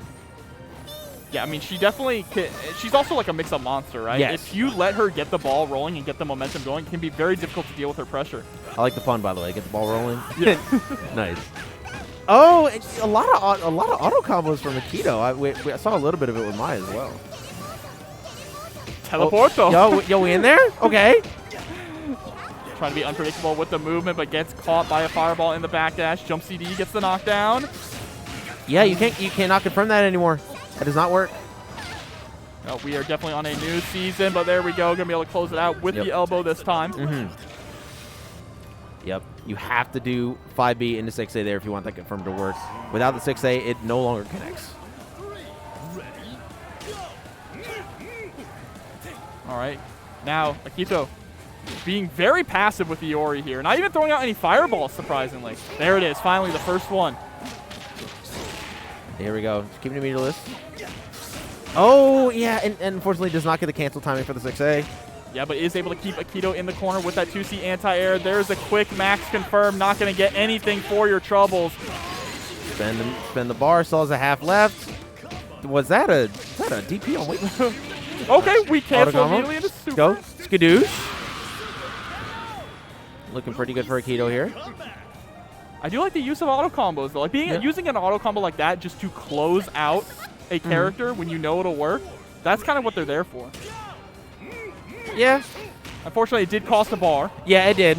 But not a big deal, though. And, yeah, JD is going to be getting the hit with the Isla. Going to take a 1-0 lead here. Yeah, and looking very solid. We didn't get to see too much of that Isla. Hopefully in the next one we will. Yes. Because Isla definitely got some interesting changes. She is a very unique character. And I would love to see it be shown off here at Frosty Faustings on stream. Yep. All right. Moving on into game number 2. All right, back to this point war again. Yeah, let's see what JD got. Oh, there we go. We got the confirm this time. Big damage. Oh, and Akito maybe not recognizing that has changed now, that you do not get a hard knockdown on that anymore. I will say one thing about Akito's play is it does kind of feel like he's running away most of the time, right? Allowing Byron to be the one setting the pace. Yes. Which is what you definitely do not want to have happen in KOF. You definitely don't want that to happen at all. But that's kind of the play style of Mai a little bit, but she has pretty good ways of controlling space. You don't have to just jump back and throw fireballs. She has some very solid buttons that you can use to deal with Rock Howard. And there we go. 2C is going to catch. Was that a roll forward? No, I believe that was her flip special. Oh, her flip special. Yeah, yes, okay. Yes. Yeah, that's right, because it was a counter hit. Okay. Yes. Yeah. Here we go. Now Athena coming in.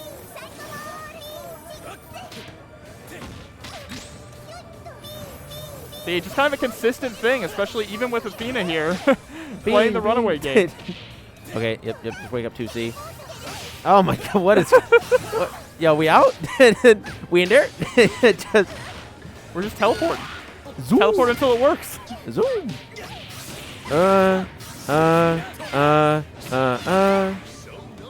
Push back to the corner. And yeah, that's going to be a punish on that DP. Akito is just getting run over right now. This rock is unstoppable. Yeah, and unfortunately, that Athena really wasn't able to get anything going, right? More of a nuisance, an annoyance, really, than any kind of a threat. But now let's see if Iori's going to be able to do something here. Okay, here we go. Oh, does not punish the low presses from Akito. And back is up against the wall. Jump in, tries to go for the 2C again. Ooh, Rapuken gets blocked. Oh my goodness, accidental Romax. This is tragic here. That's 2 times that Akito has gotten max mode out and is just on the defense still. That doesn't work. Oh my god. This entire set has been so scrambly. Okay, EX Rekka. That's not a combo! Oh, and that's going to be dead. Ah! Unfortunate drop there. And that is going to be it for Akito. JD Byron going to be moving forward. Good stuff to JD Byron. Knocking Akito out of winner's bracket. That was a truly interesting match, if I do say so myself. Yeah, it was definitely very, very scrambly. Especially you cannot confirm that anymore. That does not work. And unfortunately, Athena just not being able to put in too much of the work. Yeah, JD Byron just harassing so much with Rock. Okay, we did get that auto combo. We did get that auto combo. Let's go auto combo. It did toss the bar. Yeah, it did. All right, but air trade. And this is the only time we actually saw Izzo the entire match, because for the rest of it, we just saw Rock. Just a very solid so crazy. crazy. To deal with running wild with it here. And see, Akito just with a lot of pressure. I mean, a lot of defensive button presses. Not converting them to win. Yeah, that's gonna be scoring those 5As, 5As, but not pressure. And that's gonna be unfortunate. And that was the hit that did it. JD Byron will be moving on through winners. On to our next set, though. Who do we have? We'll be getting that shortly for you guys. But yeah. Oh, we're grabbing them. We're grabbing them. We're grabbing them. But yeah. So this should be. This tournament in general has been pretty good so far in terms of the gameplay we've been seeing. Yeah, absolutely, especially in terms of character variety also. We've seen a lot of really underutilized characters so far early on in pools. And, you know, I mean, this is a very high-stakes tournament. Yes, yes. Much more high stakes than we were originally thinking, right? Yes, absolutely. Again, for any of you that may have not seen it, first place and second place are going to be flown out to EVO Japan by SNK. So definitely a lot of the players who, you know, okay, I'm going to come to Frosty Faustings, enter KOF for some fun. Now the fire is lit underneath them, right? It's like, okay, there are massive stakes. You're going to get a huge reward if you are able to secure that first or second position. I was going to say, now it's serious. Yeah. Like, it's for real serious. And Lassid is here, so I don't want to say it's a battle for second place. Because I don't want to say it is, because we have a lot of really good players here that might be able to steal it from them. But, I mean, we'll see. Like this tournament is really heating up, and through pools we've seen like some insanely good gameplay from almost everybody. Who we see so far? We saw Dino Tail. Yeah, we got to see Dr. Science, KG, Fujaku, very good player. Really good players all around. Like in general, like the level of gameplay of this tournament, even in pools, has been pretty high. Yeah, absolutely, and that's, you know, especially we saw some dropped combos, some Season 1 combos that weren't able to, you know, come out because some players are still getting used to the fact that we are in Season 2. We're pretty early on in Season 2, right? Yes. And a lot of things that were good in Season 1, you just can't do them anymore. Yeah. Like a lot of characters, even though most of the characters that got nerfed are still playable, a lot of them, you know, aren't top tier. So, yeah. And if you're competing at a level to get to Evo Japan, shoot, man, I'm what's at the top? What's an S? Exactly. What's going on? But here we go. We are going to be jumping straight into our next match here. Back to the character select. And it's Dino Tail back up again. Okay. Excited to see some more Dino Tail. Excited to see some more Isla here as well. Yes, absolutely. Select the order. Ooh, cool. Isla Chizuru.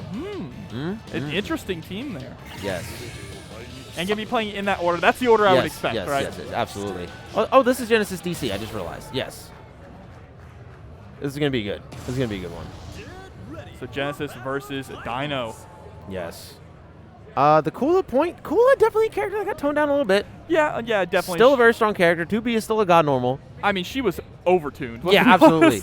but not being able to do the follow-ups on EX Tatsu means that she has to more consistently hit confirm she's not going to be safe in as many situations. Yeah, absolutely. But I mean, her corner carry is still like second to none. Yes. You get hit by 1-2B, and you are going all the way to the corner here. Oh yeah. Oh yeah. There's the Ice Breath. Still such a strong tool. All right, backing up, creating a little bit of space. Now Dino trying to establish some pressure here. Harassment with the fireballs. Again with the anti-air. All right, now this is a matchup I think that Dino can more effectively use his fireball. We saw him versus my Tenkun earlier, and it was not really effective because of how much dash punch is being utilized in neutral, but against the Kula, you're going to be seeing a little bit more hops. You're going to be seeing a little bit more dash ups to go for 2B. So fireball is going to be a little bit more effective.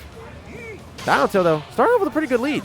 And Dino is just scoring these anti-airs very consistently here. Genesis is trying to approach with a lot of these hops. And there's a trade going to be in Dino Tail's favor. Oh, big hit. Going to be carried all the way to the corner. Not going to do that much damage, but still has a half bar in the tank. Has that positioning, but a beautiful 2B press out there and able to close out Kula just like that. Genesis DC not starting off on the right foot here. The Kula definitely got a lot of damage off, but now it's up to the Chizuru to finish off Dino Tail while hopefully not spending that much meter. What a CD, by the way. Very ballsy here. There's the guard cancel. Very smart of Dino Tail to wait until it ends. Trying to throw out that 2G is just a footsies tool. Dino Tail just really trying to keep his turn against Genesis here. Genesis, taking some more damage. What a press out, though. Nice. Good stuff to Genesis DC for taking out the Iori before things got too bad. Yes. A lot of time on the clock, a lot of health back. Chrono with 3 bars. Not a full bar to Genesis' name, though. Could be tough. I think Chizuru can do a pretty good job of zoning out Cronin, though. But Dino Tail has been so active already. Just very proactive in the offense, always moving forward. Nice CD. Yes. Oh, yeah. No fireball. No punish on that one from Genesis. Oh, my goodness. Yeah, the DP ender does not have the meter to lock down special moves. Oh, goodness. Wake up buttons from Dino Tail and then a wake up DP from Genesis. Oh! Jumps, gets caught, but the Lassid doesn't connect, which means Dino Tail's not going to be able to get a run up. Oh, and the DP was not close enough. Good spacing from Dino Tail. Pretty close to 1 HP here, though. I don't expect the Chrono to be around for that much longer, but definitely good to take the lead regardless. Yeah, but it is going to be going up against Anchor Isla now. Let's see what Genesis can do here. He's going to trade right off the bat. I think the difficult part here for Genesis is that he has to find a way to build meter. Thankfully, Dino Tail does not have that much health to his name, so shouldn't have to spend that much to finish it off. Yeah, I mean, 1 meterless combo here. We'll be able to do it. He's able to get the overhead. Hops back this time into the dive kick trade. That is so tricky. That's like such a difficult situation because Isla can also make herself safe there. So for the most part, you're just going to be respecting and going for that jump back. Just get a little bit of a delayed reaction from Dino Tail. Very smart. And, oh my god, the safety, man. Yeah. You definitely need that. Okay, oh god. Oh god. And this is why you need that safety, right? Yep, and yeah, the level 2 supers coming. No, it's not! No! Oh, okay, that's okay. We didn't need to do this, but you know what? You got it. Yeah, now you're dead. Goose. And yeah. I love level 3s that are just that fast. So quick. Boom. Hey, man. Back in the day, it used to stun you. You could just combo off of it. Rio used to be a very funny character. He used to be very funny. He's still funny. Let's be honest. I mean, he's pretty funny right now. He wasn't for a while, but definitely a pretty funny character. Oh, man. Okay. Here we go. Thinking about the order position, though. Isla's going to come in second now with Chizuru on the anchor. I can kind of agree with the Chizuru on the anchor here. Rio definitely is a little bit of a sluggish character. He doesn't move around that quick.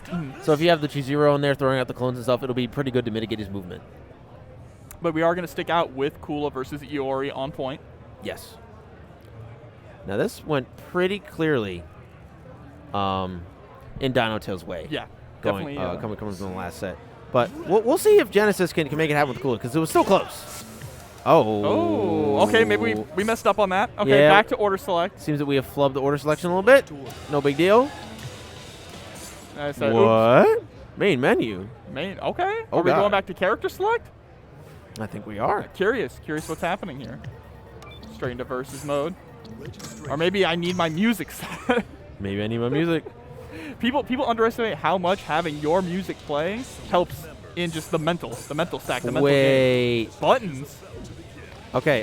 There's double checking. I thought I thought that might have been a scuffed game one, but it's not the case. I was gonna say it looked like everybody was hitting their confirms on Yeah, my head. for sure. Like, And we're getting the same exact characters as well.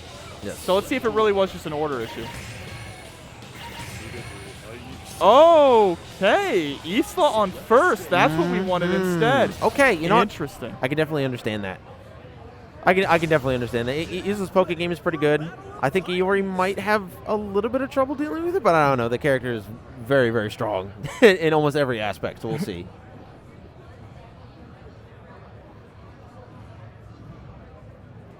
Yeah, it's definitely going to be a little bit more of an uphill battle in this matchup, I think. Ready? Go. Dino Tail up 1-0 here.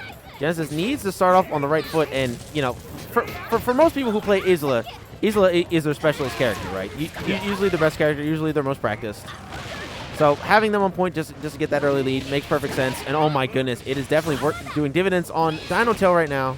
Unfortunately, there was not that much of a big confirm on the whiff DP, and now Genesis back is up against the wall. There's a beautiful jump out. Tries to go for the taco. All right, I like the whiff cancel there. Oh, but not going to punish the DP. Pretty little recovery on that light one. Oh, okay, big confirm. Just needs to throw. Get some change. Oh, Wow. what? All hurt box. All hurt box. It's true. That is absolutely an insane DP there from Dino Tail, but is going to lose Iori here, and this is a good start now for Genesis. That it is Genesis starting off on the right foot with the Isla. Pick making perfect sense. Still has a bar on deck, too. Dino Tail has to make it happen with his Cronin. All right. Yeah, harassment there. 2 stomps. Oh, misses the second one. Here we go, just harassing with the short hop pressure, able to finally score a low, and that is going to be a dead Isla. Yep. Good stuff to Dino Tail, evening up immediately. Now we're going to be getting Cronin versus Kula here. I think like the damage is shifted very, very one-sidedly in this matchup. Yeah, absolutely. But I would say that the corner carry in the footsies game is definitely more on Kula's side. Oh, for sure. Oh, my goodness. But already. Hold on, maybe I lied about the corner carry. Yeah, maybe a little bit. Oh, my goodness. Anything that Genesis throws out here is kind of a big risk. And that hyper hop jump CD is going to be so effective against Kula now, especially after her jump button nerfs. Oh my God. Backed into the corner. Chip is close to becoming a factor, but the low after the guard cancel is going to be enough to do it. Yeah, the Kula is just not doing it for Genesis this time, and now he is down to the anchor to 0. Has to take out 2 full life characters with a Rio on the end. Not fun. Yeah, not at all. But has the meter to get it done. Just needs to spend it wisely here, and also needs to limit these trades. Yo, Because 6B, 6B? Yeah, we love neutral in this house. Jump CD. Oh, and the DP punish. Not crazy. Okay, I can see that the neutral game here is jump CD and 6T. OGG. Into the empty low. Good block though from Genesis. Oh, and no full combo from Genesis here. Genesis maybe about to drop down to losers. Dino Tail playing super well. Oh, nice max confirmed. Has to make this one count. Yeah, we should be able to kill off of this. There we go. Oh, 1 HP. Okay. Oh, right. OGG, OGG. Yep, You always forget about the OTG sometimes. Always forget about the OGG, dude. Always. In the heat of the moment, I'm like, no! No. All right. Oh, okay. But now, Dino to Anchor. Spent a little bit of meter as a Cronus, so only going to have 2 bars. But honestly, I think even just those 2 bars are going to be enough to kill right now. Oh, at this rate, yeah. 1 bar will even be enough to kill. Okay. But this is what Genesis DC has been wanting. Oh, yep. No special moves, no DPs. Oh, a little too far. This is your opportunity to keep the pressure on. Oh, no! Genesis giving no up the special turn. moves available.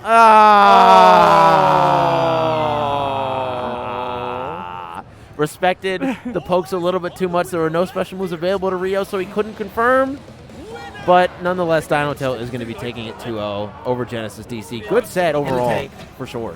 I definitely think the weakest aspect of Genesis, though, was definitely outside of point, it was not really good that much. Yeah, and she wasn't harassing as much with 2B as you would have expected from her, right? I mean, that 2B reaches so far, you can confirm it multiple times and then get the corner carry off of it. Oh, we didn't see a whole lot of that. Close enough, good spacing from Dino. Unfortunately, and that is definitely going to cost Genesis. Izzo was definitely doing the most work overall. Definitely, unfortunately, just both games, it was just unfortunately just not enough to deal with the Rio. The Rio was just on point pretty much. Good. Yeah, absolutely. Just a devastating. All her boxes coming through.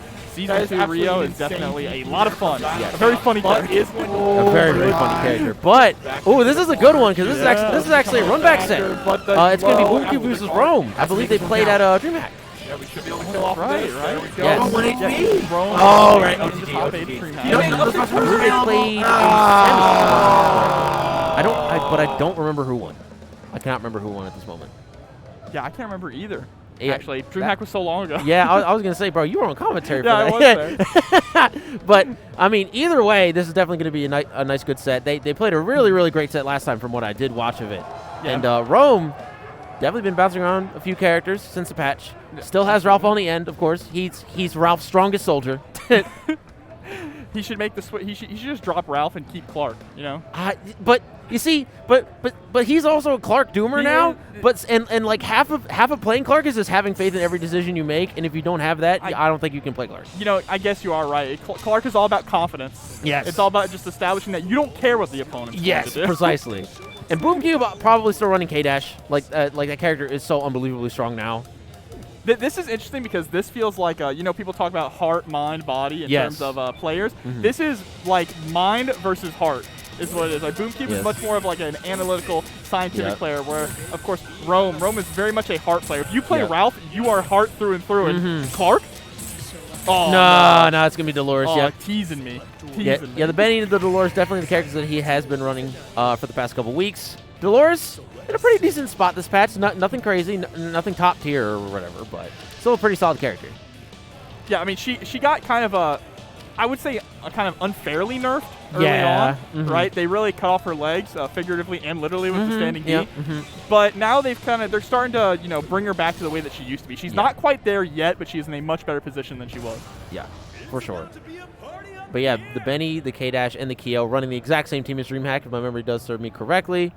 And then you got Rome over here. No Clark, but the Dolores on point, running up against the Benny. Now, I actually do think this could be a pretty good matchup for Dolores. At least as far as the ground game goes, I definitely think her buttons are a little bit stronger.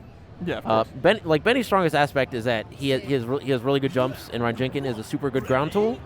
But I think overall his buttons are at least overall a little bit weaker than some of the other higher tier characters in the game. Yeah, but Dolores also is a threat from anywhere on the screen, and so Boomcube is not going to be able to just like whiff some of these special moves, right? Yeah, not going to be able to like whiff Ryan Jenkins pretty much at all.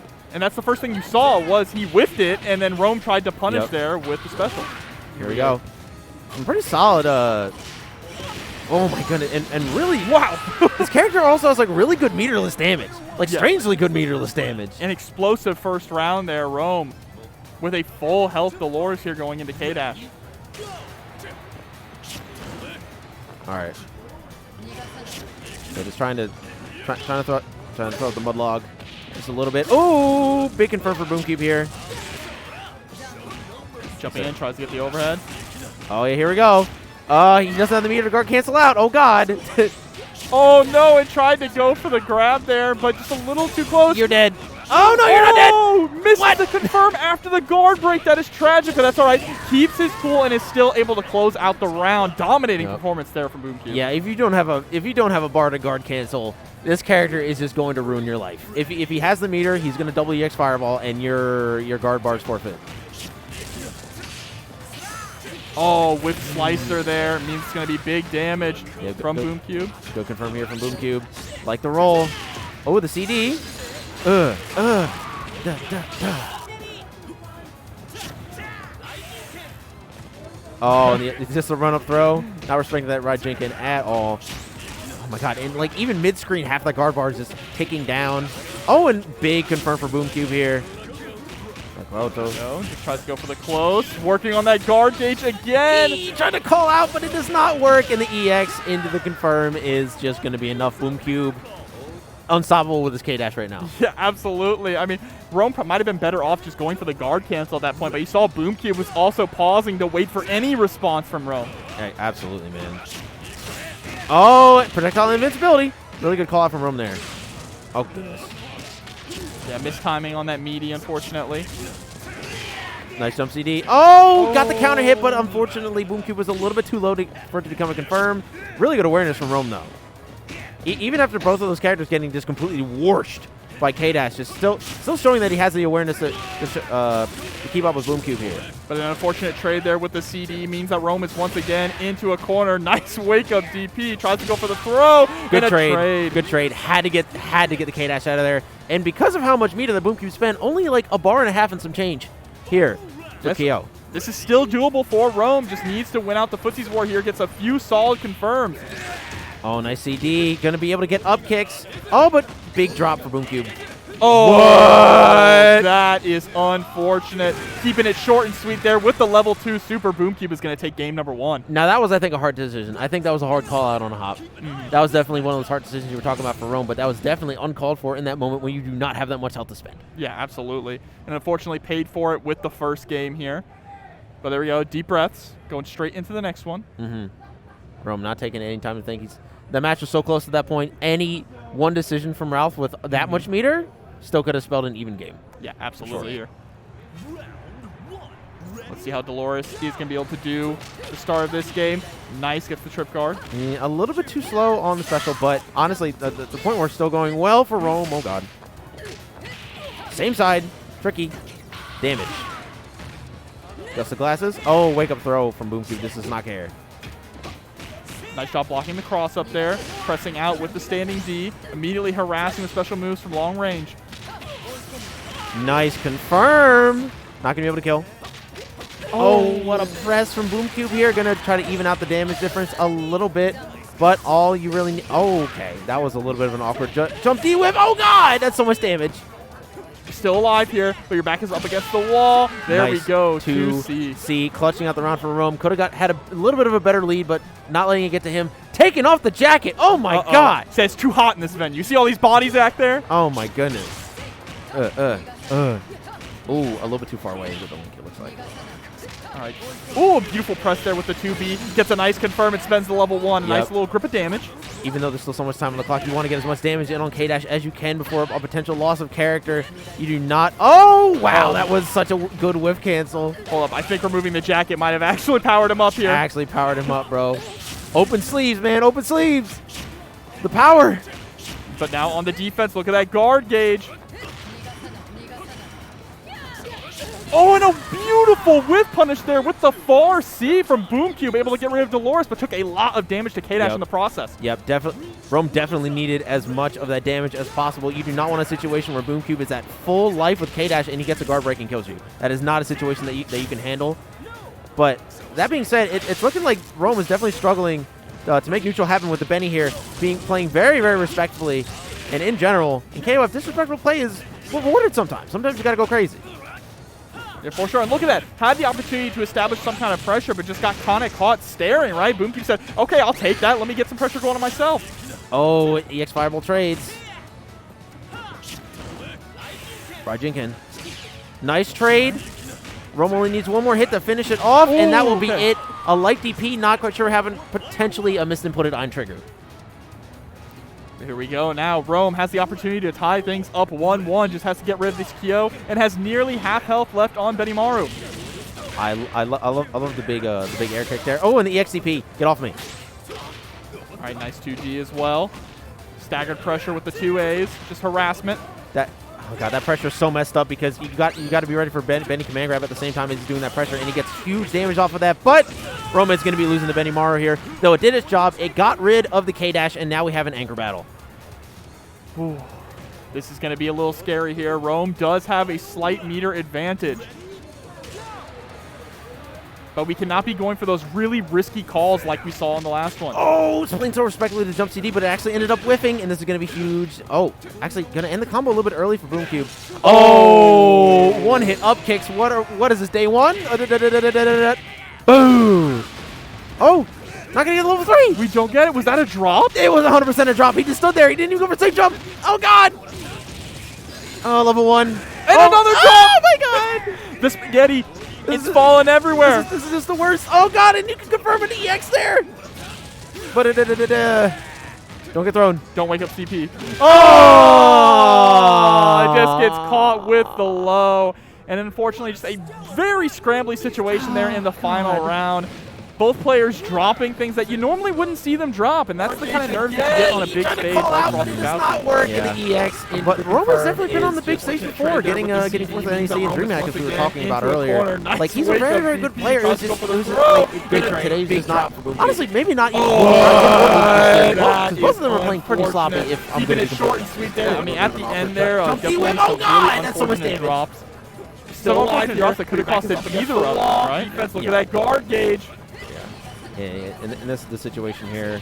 Oh, no! Was able to tie the game up. Got a lot of damage on Benny here, and I think all that damage that he got on Benny was kind of the key to winning this match. If Roman had a full health Benny, I think we would have seen it. Oh, for sure, absolutely. But that is going to be good for Boom to be moving Roman's on going to be losing to Benny the bracket. And it's still a very entertaining set to watch between two very seasoned players.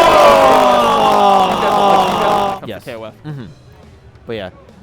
So for the moment, guys, we're going to be jumping to another ad break. Please do not go anywhere. More KOF when we get back. See you then.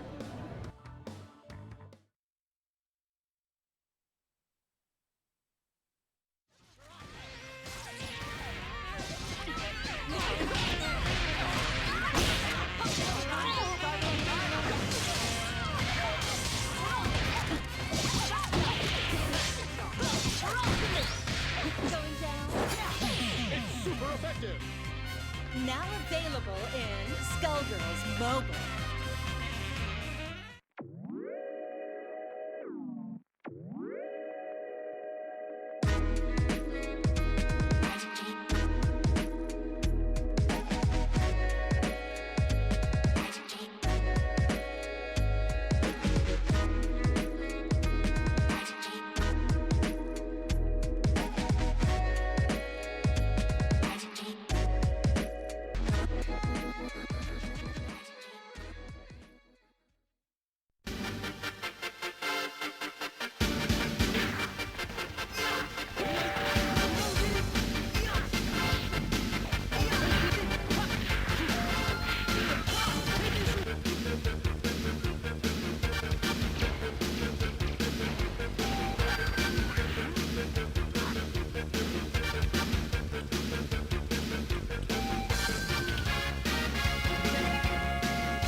Blazing Strike, a wealth of mechanics both modern and classic, now featuring GGPO rollback netcode. Paradise Arcade Shop, the original all-button thin controller, the first mobile fight stick app, the first short throw cherry buttons, and many other cutting-edge controller innovations. The Dragon Ball Battle Hour is coming to Las Vegas March 4th and 5th. Come see the finals for Dragon Ball FighterZ, Dragon Ball Super Card Game, and Dragon Ball Legends to find out who the world champion is.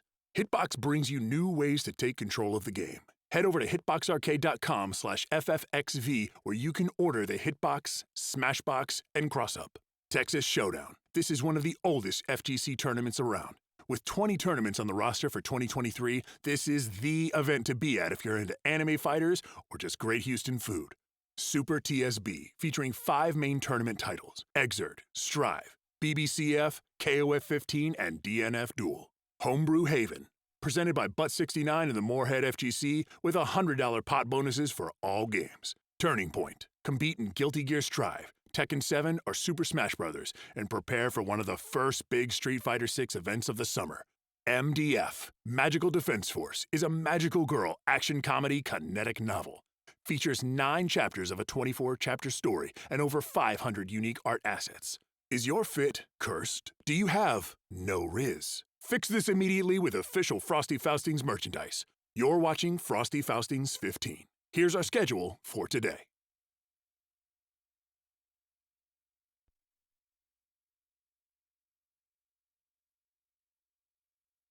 And welcome back to Frosty Faustings. I am King Jobber, joined by Musty here, and we are going to bring you through a few more incredible sets of KOF 15 that are coming up. Yeah, I'm excited for this one, dude. The next one we have up is Sase MX versus Slamtown. Sase MX, obviously top player. Yes. Potentially going to get second at this tournament, or first. I'm really excited to see him play Lassid eventually, but we'll see that when we get to it. But Slamtown, I am also familiar with. Player from closer to around, like somewhere around the East Coast. Nutcase. This guy's a nut. Those are my favorite kind of players, the people who are just absolutely wild cards. Yes. Who are willing to go absolutely insane, don't respect anything. Yep. So I'm very excited to see this matchup coming up. Yep. Of course, we just have to get our players onto the stage, but so far it's been an incredible few pools, right? Yeah. If I remember correctly, Slamtown is Clark Ralph. I, at the moment, cannot remember what his anchor is, but he is running the Clark Ralph, and his Clark is... we were talking about Clark earlier a little bit on stream, and like to be a really strong Clark player, you have to like believe super hard in almost every decision that you make. Slamtown is definitely one of those players. Yeah, I mean, Clark, maybe more so than most characters in the game, relies so much on momentum. There's something about him, because, I mean, he's a solid character, right? If you look at him on paper compared to other characters, there's nothing too insane about him, but there is something when you're sitting in the seat against a Clark player and they get 2 command grabs in a row on you, it all just starts to tumble down and collapse. Yeah. And it's just like, you could be the best player in the world, but once a Clark gets going, Yep. they are the best character in the game. If a Clark gets 2 command grabs in a row, it's over. You're getting Clark's OCV'd. That's just the rule. If he's right twice in a row, it's just done. Yeah. You're never guessing right again, and your life is ruined. Absolutely. No, we are definitely Clark enjoyers here. Of course, dude. How can I not enjoy watching Clark? He throws him up. He says, "Hey!" You know, like he's maybe one of the most fun characters I've ever casted in my entire life. You see, I had a interesting relationship with Clark, because KOF 15 was my first KOF game, and I remember I'm playing online. I'm like, I hate this character, bro. I hate Clark so much. And then as I was doing commentary for it, and I was watching people like Shadow play Clark and just how they were having fun with him, I went, you know what? Instead of hating Clark, maybe I should join Clark. And ever since then, I've been in love with this character. So much fun to watch. Have nothing bad to say about him. Yep. Okay, so we did have that wrong. I believe it is actually going to be Lassid versus Slamtown. Oh, okay. But either way, Slamtown, very, very insane guy. But that being said, though, I feel like Lassid is like such a strong player, and he's definitely one of those players that can adjust on the fly to a certain play style. Or actually, it's not Lassid versus Slamtown, actually. This looks like it's actually Lassid versus Dino Tail, right? Yeah, I believe you are correct, actually. Yes. I do believe that is Dino Tail sitting down. Coming up here. So this is going to be a great matchup as well. We'll see some Slamtown later, I'm sure. We will, for sure. Yeah, Lassid versus Dino Tail will definitely be very exciting. Again, it's another one of those things where when you sit down with Lassid, you're about to play a different video game. That's what's about to happen. You're either going to play the I'm not allowed to play club, or you're going to play like one of the most insane sets of KOF you'll ever play in your entire life. Yeah, absolutely. I mean, we already saw how absolutely insane his pressure is with the Mighty Kun, right? So let's see. Let's get our buttons set and get the characters selected so we can jump into this. Yep. And also just some good tunes, some good KOF tunes. Love some good KOF tunes. I'm really excited to see Dino Tail Zayori go up here, because his Iori was like super solid and neutral, and I think if you can match the patience of a My Tenkin player, I definitely think you can make Iori work. We saw some Iori from, I believe, what was his name? From Light KV earlier in the matchup. He was trying to play a little bit more aggressive, I feel, and I definitely think if you try to play too aggressive against My Tenkun, you're just going to lose all your life to an EXCP. Or an EX flash kick, rather. It's interesting how you have to balance it, too, because if you play too passive, you're just going to let him steal turns back and back and back with that dash punch, right? Yep. Definitely don't want to let that happen. Going to Sahara. Okay. And I like that Lassid is just taking selfies with every single person that he plays with. Yeah. It's like, hey man, let's get a picture. It's like opposite where it's like, hey bro, before you ask for a picture with Lassid, I'm just gonna take one. I'm not even gonna do it. I'm not even gonna worry about it. Lassid's just trying to take a picture of all of his victims. He puts them up on the wall in his bedroom. Memorialized. Yep. Put a little pin. That one too. But here we go. Dino Tail already starting to start with some fireballs here, but air to air, Lassid is going to win out. Already back in the corner. I love the jump CD there. Yep. And that's definitely something you want to represent against my Tekken players, the run-up throw or run-up command grab. Because if you do that, then they're not going to be inclined to anti-air as much because they're going to be more worried about that. And you definitely do not want to get flash kicked by this character. You can't really do as much hot pressure against a really, really solid my Tekken. Yeah, absolutely. But speaking of pressure, Lassid is putting in insane pressure here in the corner. Even with the trades, still able to maintain it, keeping Dino Tail locked down in this right side of the screen. Look at these fireballs. Yeah, this is tough. I think after like the second one, you have to go for EXDP there as Iori because it will catch. It has that forward traveling distance, but oh no, that DP catching on the other side as well. Yeah, trying to get around that fireball. This does not work. Dino Tail down to the Cronin. Starting things off with a 6A, but again with these trades. And even after trades, Lassid is not afraid. Just consistently keeps the pressure going. There's a nice throw from Dino Tail trying to harass with the lows.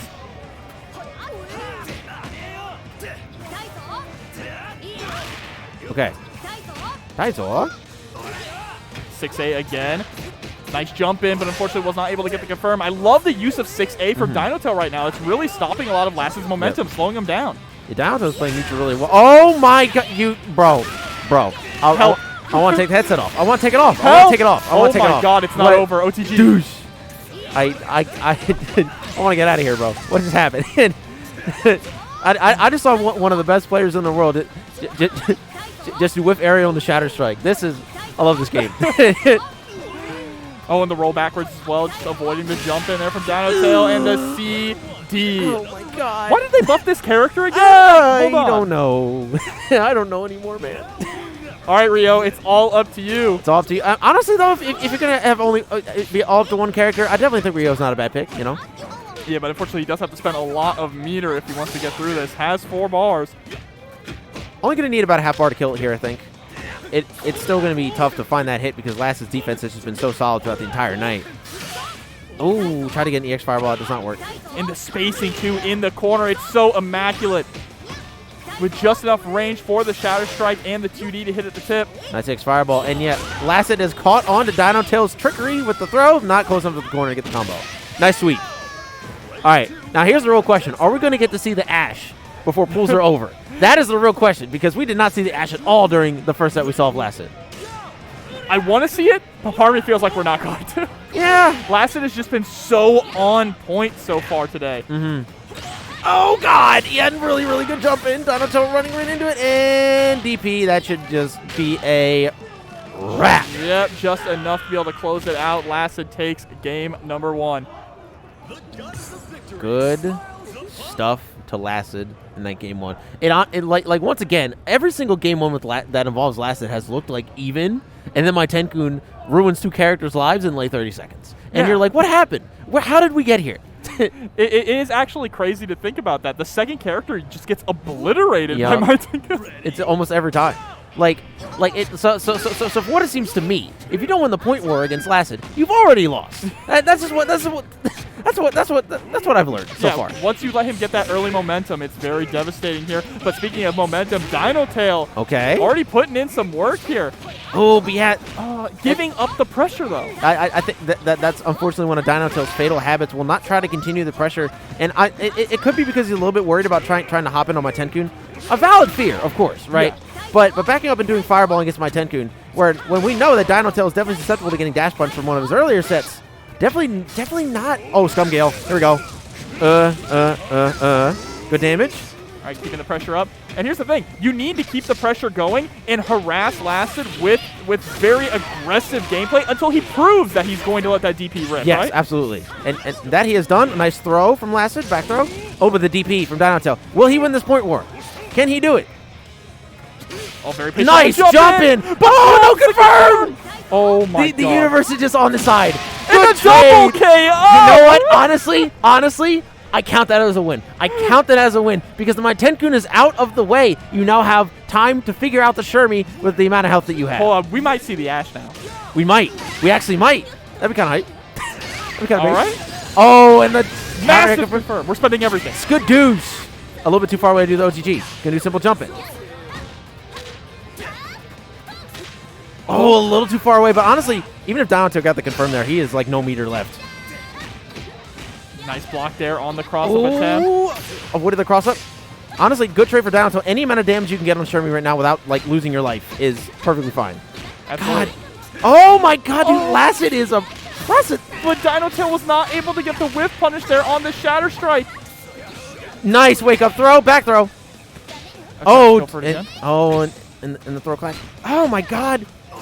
All right, 6A harassment there. and No! Dino Tail, what are you doing? Honestly, I respect it because Lassid has been doing the same thing, man. Lassid's been mashing this whole set, and I can't even lie.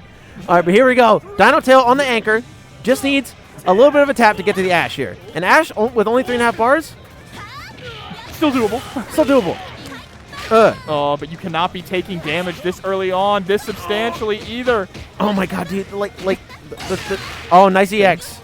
DP's out. Oh, But tries to read the jump, doesn't happen. EX Fireball, and we got the Ash Boys anchor battles. Down Tail gonna get the maximum health back too by 1 second. all right, so Dino Tail, here's your advice. Don't get hit. Don't get hit. Oh, only 2.5 bars for.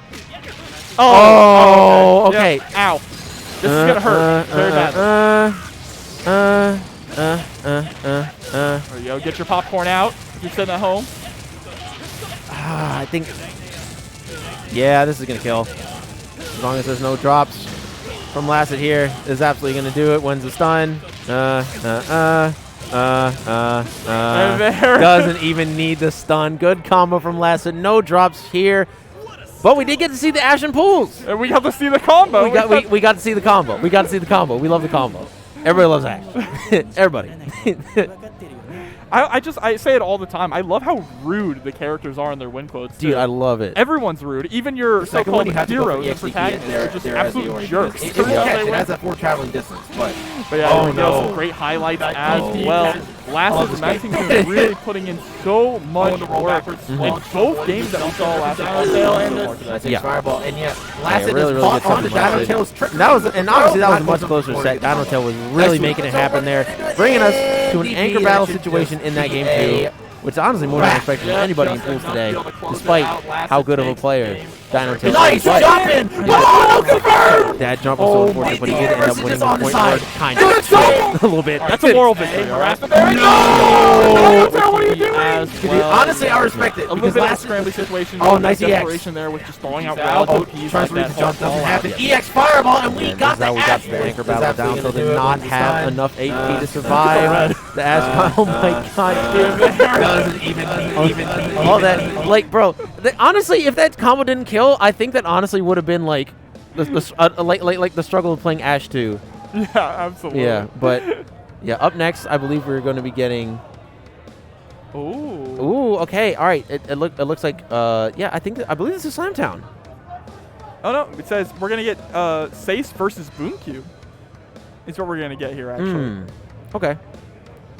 Though we see 2 people sitting down, I Yeah. do want to say that is not Boomcube. Oh, it's not. No, it is not. And Oh, okay. yeah. I believe I believe Slamtown has made it. We are going to be seeing it. Yep. Okay. We found Yeah, Slam. We found Slamtown. We found Slamtown. We did find Slamtown. Oh, on the verge of getting DQ'd. On the verge of getting DQ'd. I don't know where he went. But he's back here now, ready to play some King of Fighters on the stream for you guys Right. for your entertainment.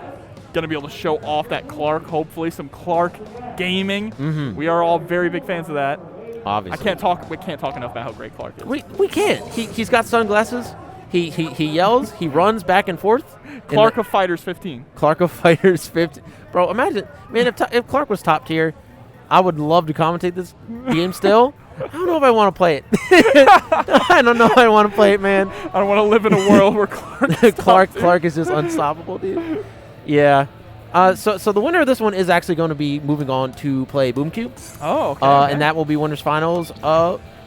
Yeah. We're running it like we're right after the other. So winner of this will get to winners finals of the pool.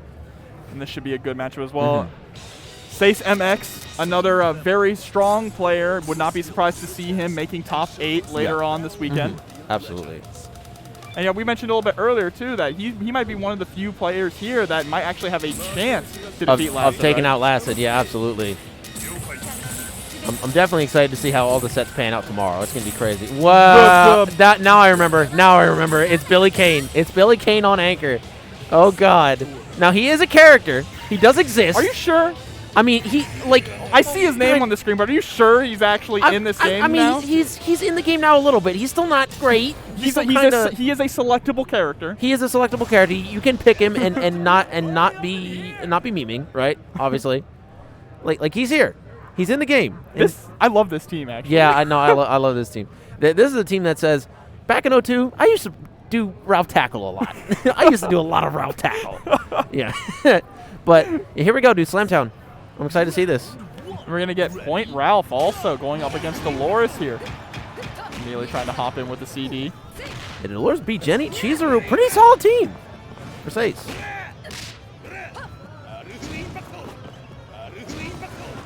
I'm liking how I was whiffing the guard impacts in neutral. Just try to get some meter. You got to be a little bit worried about that against Dolores, though, because Dolores does have those tracking projectiles. Yeah, absolutely.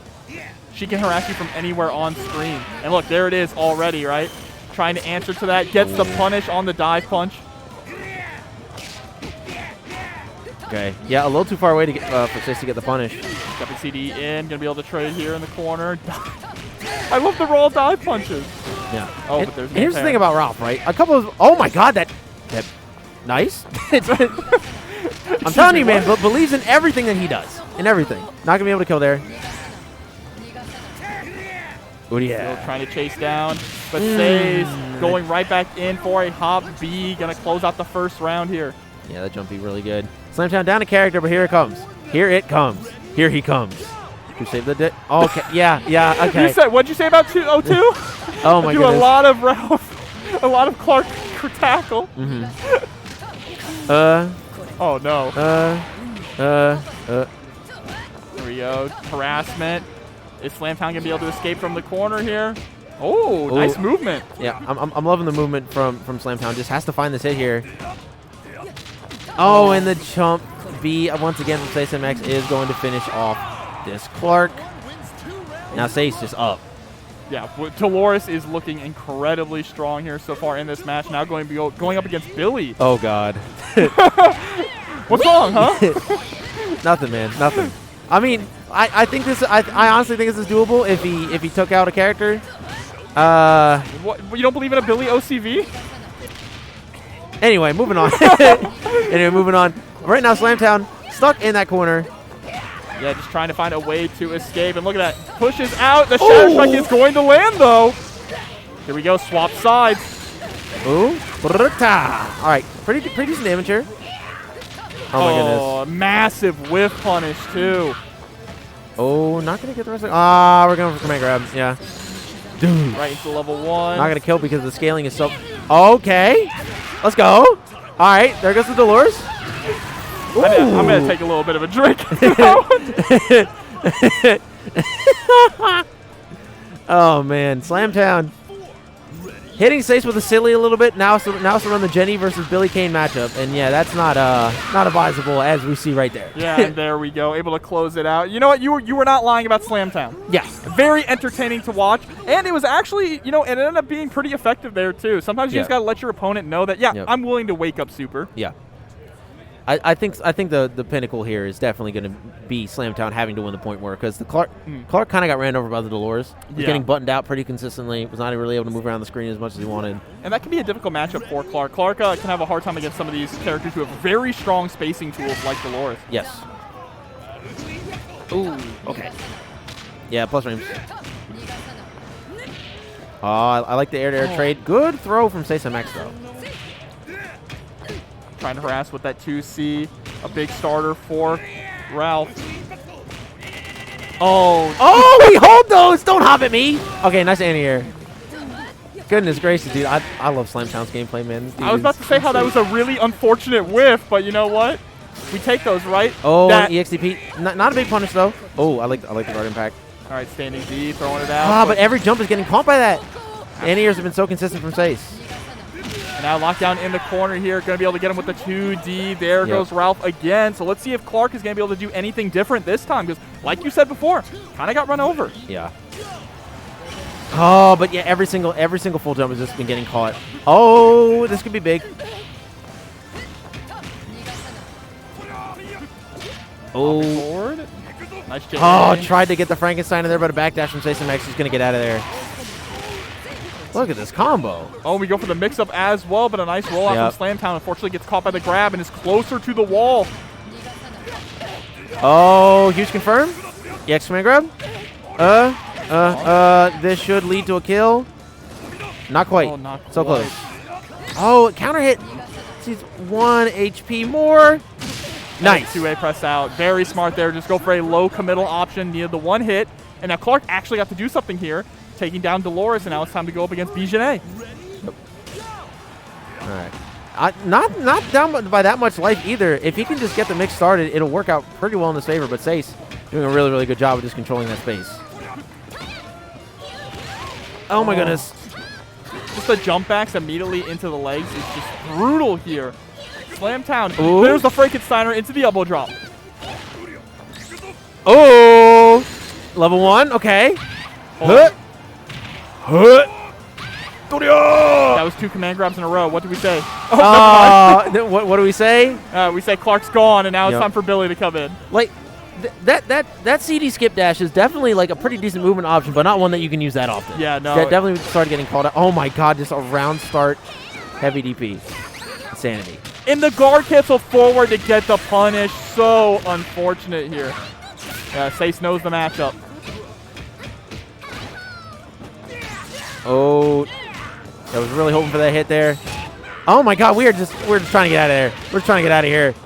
Trying to reach for anything here to get some pressure, some offense started. But still stuck in the corner, getting caught with the close C. That should be it. Yep, and that is going to be Slamtown getting dropped down to losers, making it pretty far on the winner's side though. So I would not be surprised to see him making it out of pools. Yeah, absolutely not. So the winner of that is going to be facing Boomcube, I believe, right? Yes. So Sase will move on to play Boomcube immediately. Oh, that's going to be a good matchup as well. Both of them such excellent players. You see Sase just stay in there, plug him back in the stick. Oh, that's the worst, right? When you win and then you unplug your stick and like, stay. Stay. Oh, okay.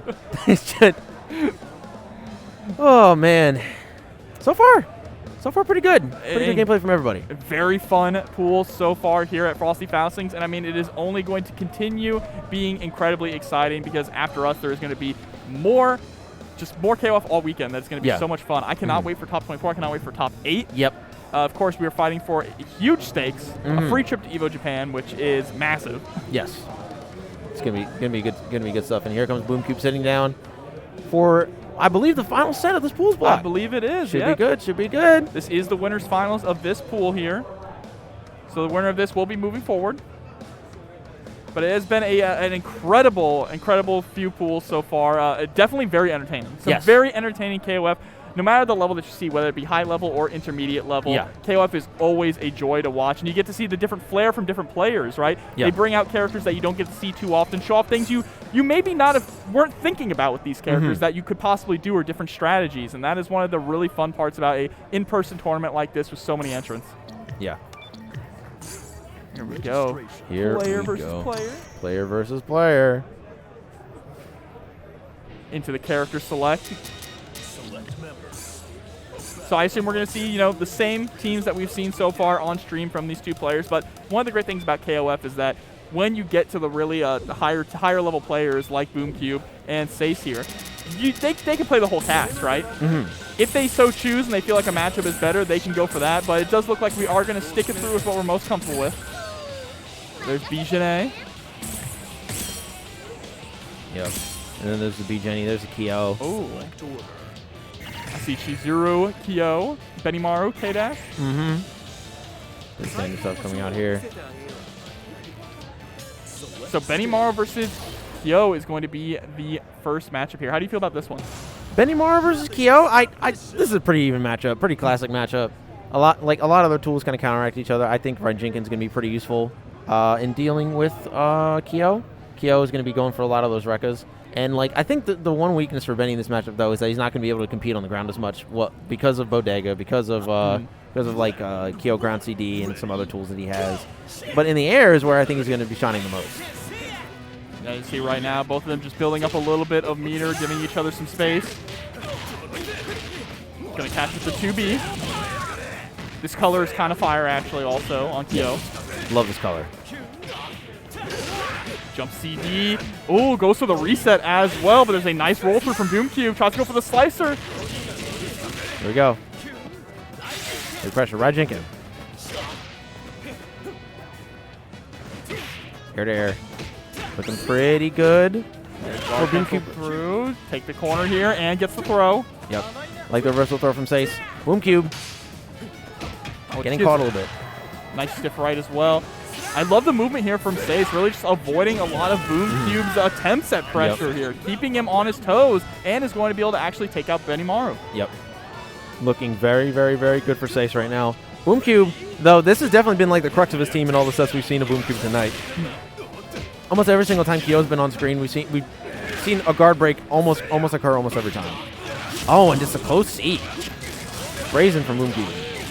Gets the hard knockdown here. We don't want to spend the extra meter. We're feeling confident. And there it is, able to take out Kyo and maintain the bar. That is very important to be going up against Bijanet. Yes. Very, very, very important. Having that even life and basically even meter definitely going to be really important when we're trying to deal with Bijanet. You need to have like a pretty equal amount of threat as her if you want to force her to just stop doing what she's doing. Absolutely. Another character who is very strong in the air, right? That is something that is kind of rare, having a ton of air options in KOF. But she is definitely one who excels at it. Yes. Oh, I'm loving the neutral from Boomcube right now, but then the Hop CD immediately gets caught by a very, very well-timed EXDP from Sase. Oh, and the meaty fireball there. Guard cancel to escape. Chasing down to the corner, but Sase answering back with a guard cancel of his own. Yeah, immediately committing that guard cancel, knowing that if he respected that for too long, he would end up either being trying to gamble on a guard cancel against a really good block string. Definitely does not want to be put in that position. Oh, nice trade. And an even better pickup there from Boomcube. Dishing out a ton of damage. Gets the hard knockdown. Fakes out the overhead into a low. There we go. Able to close that out. Now down to the anchor position here for Sase. Here we go.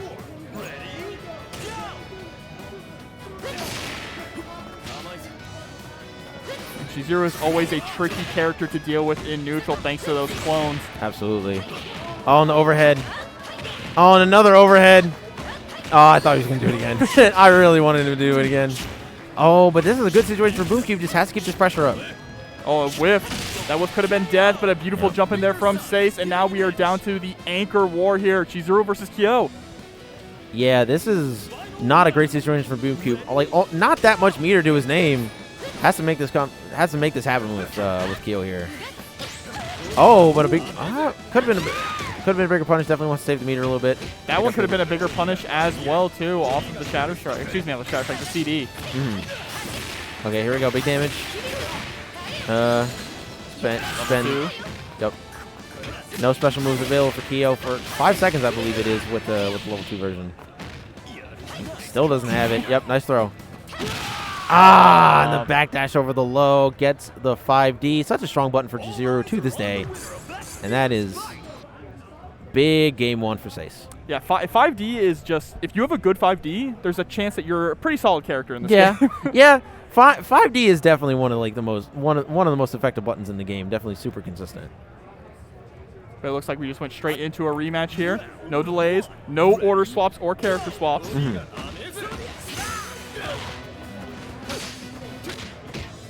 Sase already starting off very aggressive here at round start. Just nickel and diming Boomcube at the moment with these light normals. There we go. Boomcube off to a little bit of a better start here against Sase. But then immediately getting trip guarded as I say that. Throw. On the trade in the air. Oh no, that's so unfortunate. It could have been worse, but you are back in the corner. Nice air throw here. That was an excellent air throw coming in from Boomcube, but honestly, not leading to that much reward. Needs to find a way to close out Sase's life bar here, but Sase is going to do it first with an even bigger lead than the last time. Yeah, absolutely. A pretty healthy healthy character here going up against K-Dash. But we said it many times before, Boom Cube's K-Dash is kind of like the backbone of his team. And he's got a lot of meter to work with here. Let's see how he's going to do against Sase's TO. Yep. Yeah, we got pressure coming in. Oh, and a crossover from Sase. No confirm, but Boom Cube is definitely starting to fall victim to the pressure here just a little bit. Committed so hard to that iron trigger and is now going to be taking a big amount of damage for it. Sase's use of his light normals is just honestly incredible, whether it be for pressure or just checking Boom Cube to make him think, no, you're not allowed to do that, right? Auto combo? The return of the auto combo? Not going to be enough to kill. But honestly, Sase is racking up the damage and a potential Kyo OCV coming up. The Kyo CV? Kyo CV. To end things out, possibly? Let's see. Has to do it in the mirror, though. Let's see what Boom Cube... Oh, okay, wow. Wow, okay, Rage Run. Gets the raw overhead, but has no mirror to do anything with it. Oh, my goodness. But every single thing that Sase is doing is just correct. Boom Cube is getting caught in every situation. Getting caught on every wake-up, on every roll, on every offensive option. Sase is just ready for it. Oh, my goodness. This guy is unstoppable. Here we go. Tries to go for a Shatter Strike, a hard call out. There's a nice run-up throw. How much are we going to spend? We're going to spend a decent amount here just to get the life a little bit back to even. Gets the low. And the red kick. That's going to be enough. The OCV has been prevented here. Boom Cube is still in this. Yep. Good stuff to Boom Cube. Staying alive. Even meters, but an entire character and a half difference here with this B Jenny. I love the up kick to try to deal with a jump attack. Going to catch the rollback also. Oh my goodness, Boom Cube is going crazy right now. He's making literally what I was just saying about Sase. Switch it over. Give it to Boom Cube now. Double super. Beautiful stuff. We get the OCV as well. One more mix, and then you're evening things up. Only needs a throw.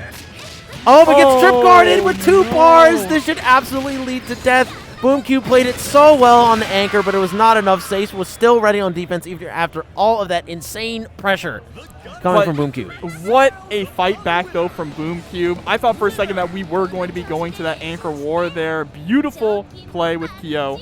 Almost a massive comeback, so you can't feel too bad about that one. No, right? you can't really feel bad about that at all. And what a great set to cap off this pools block. Really good stuff from every player that we saw today. Really good sets in general. Absolutely. Incredibly fun to watch, and there's going to be plenty of more Frosty Faustings coming this weekend. So many great streams being run. Shouts to production as well. Keeping things smooth, keeping our players coming up. And, you know, it's been a great time doing commentary with you as well. Absolutely, man. Yeah, so make sure not to go anywhere because after this short break, we are going to be back for some more Frosty Faustings action. So thank you so much.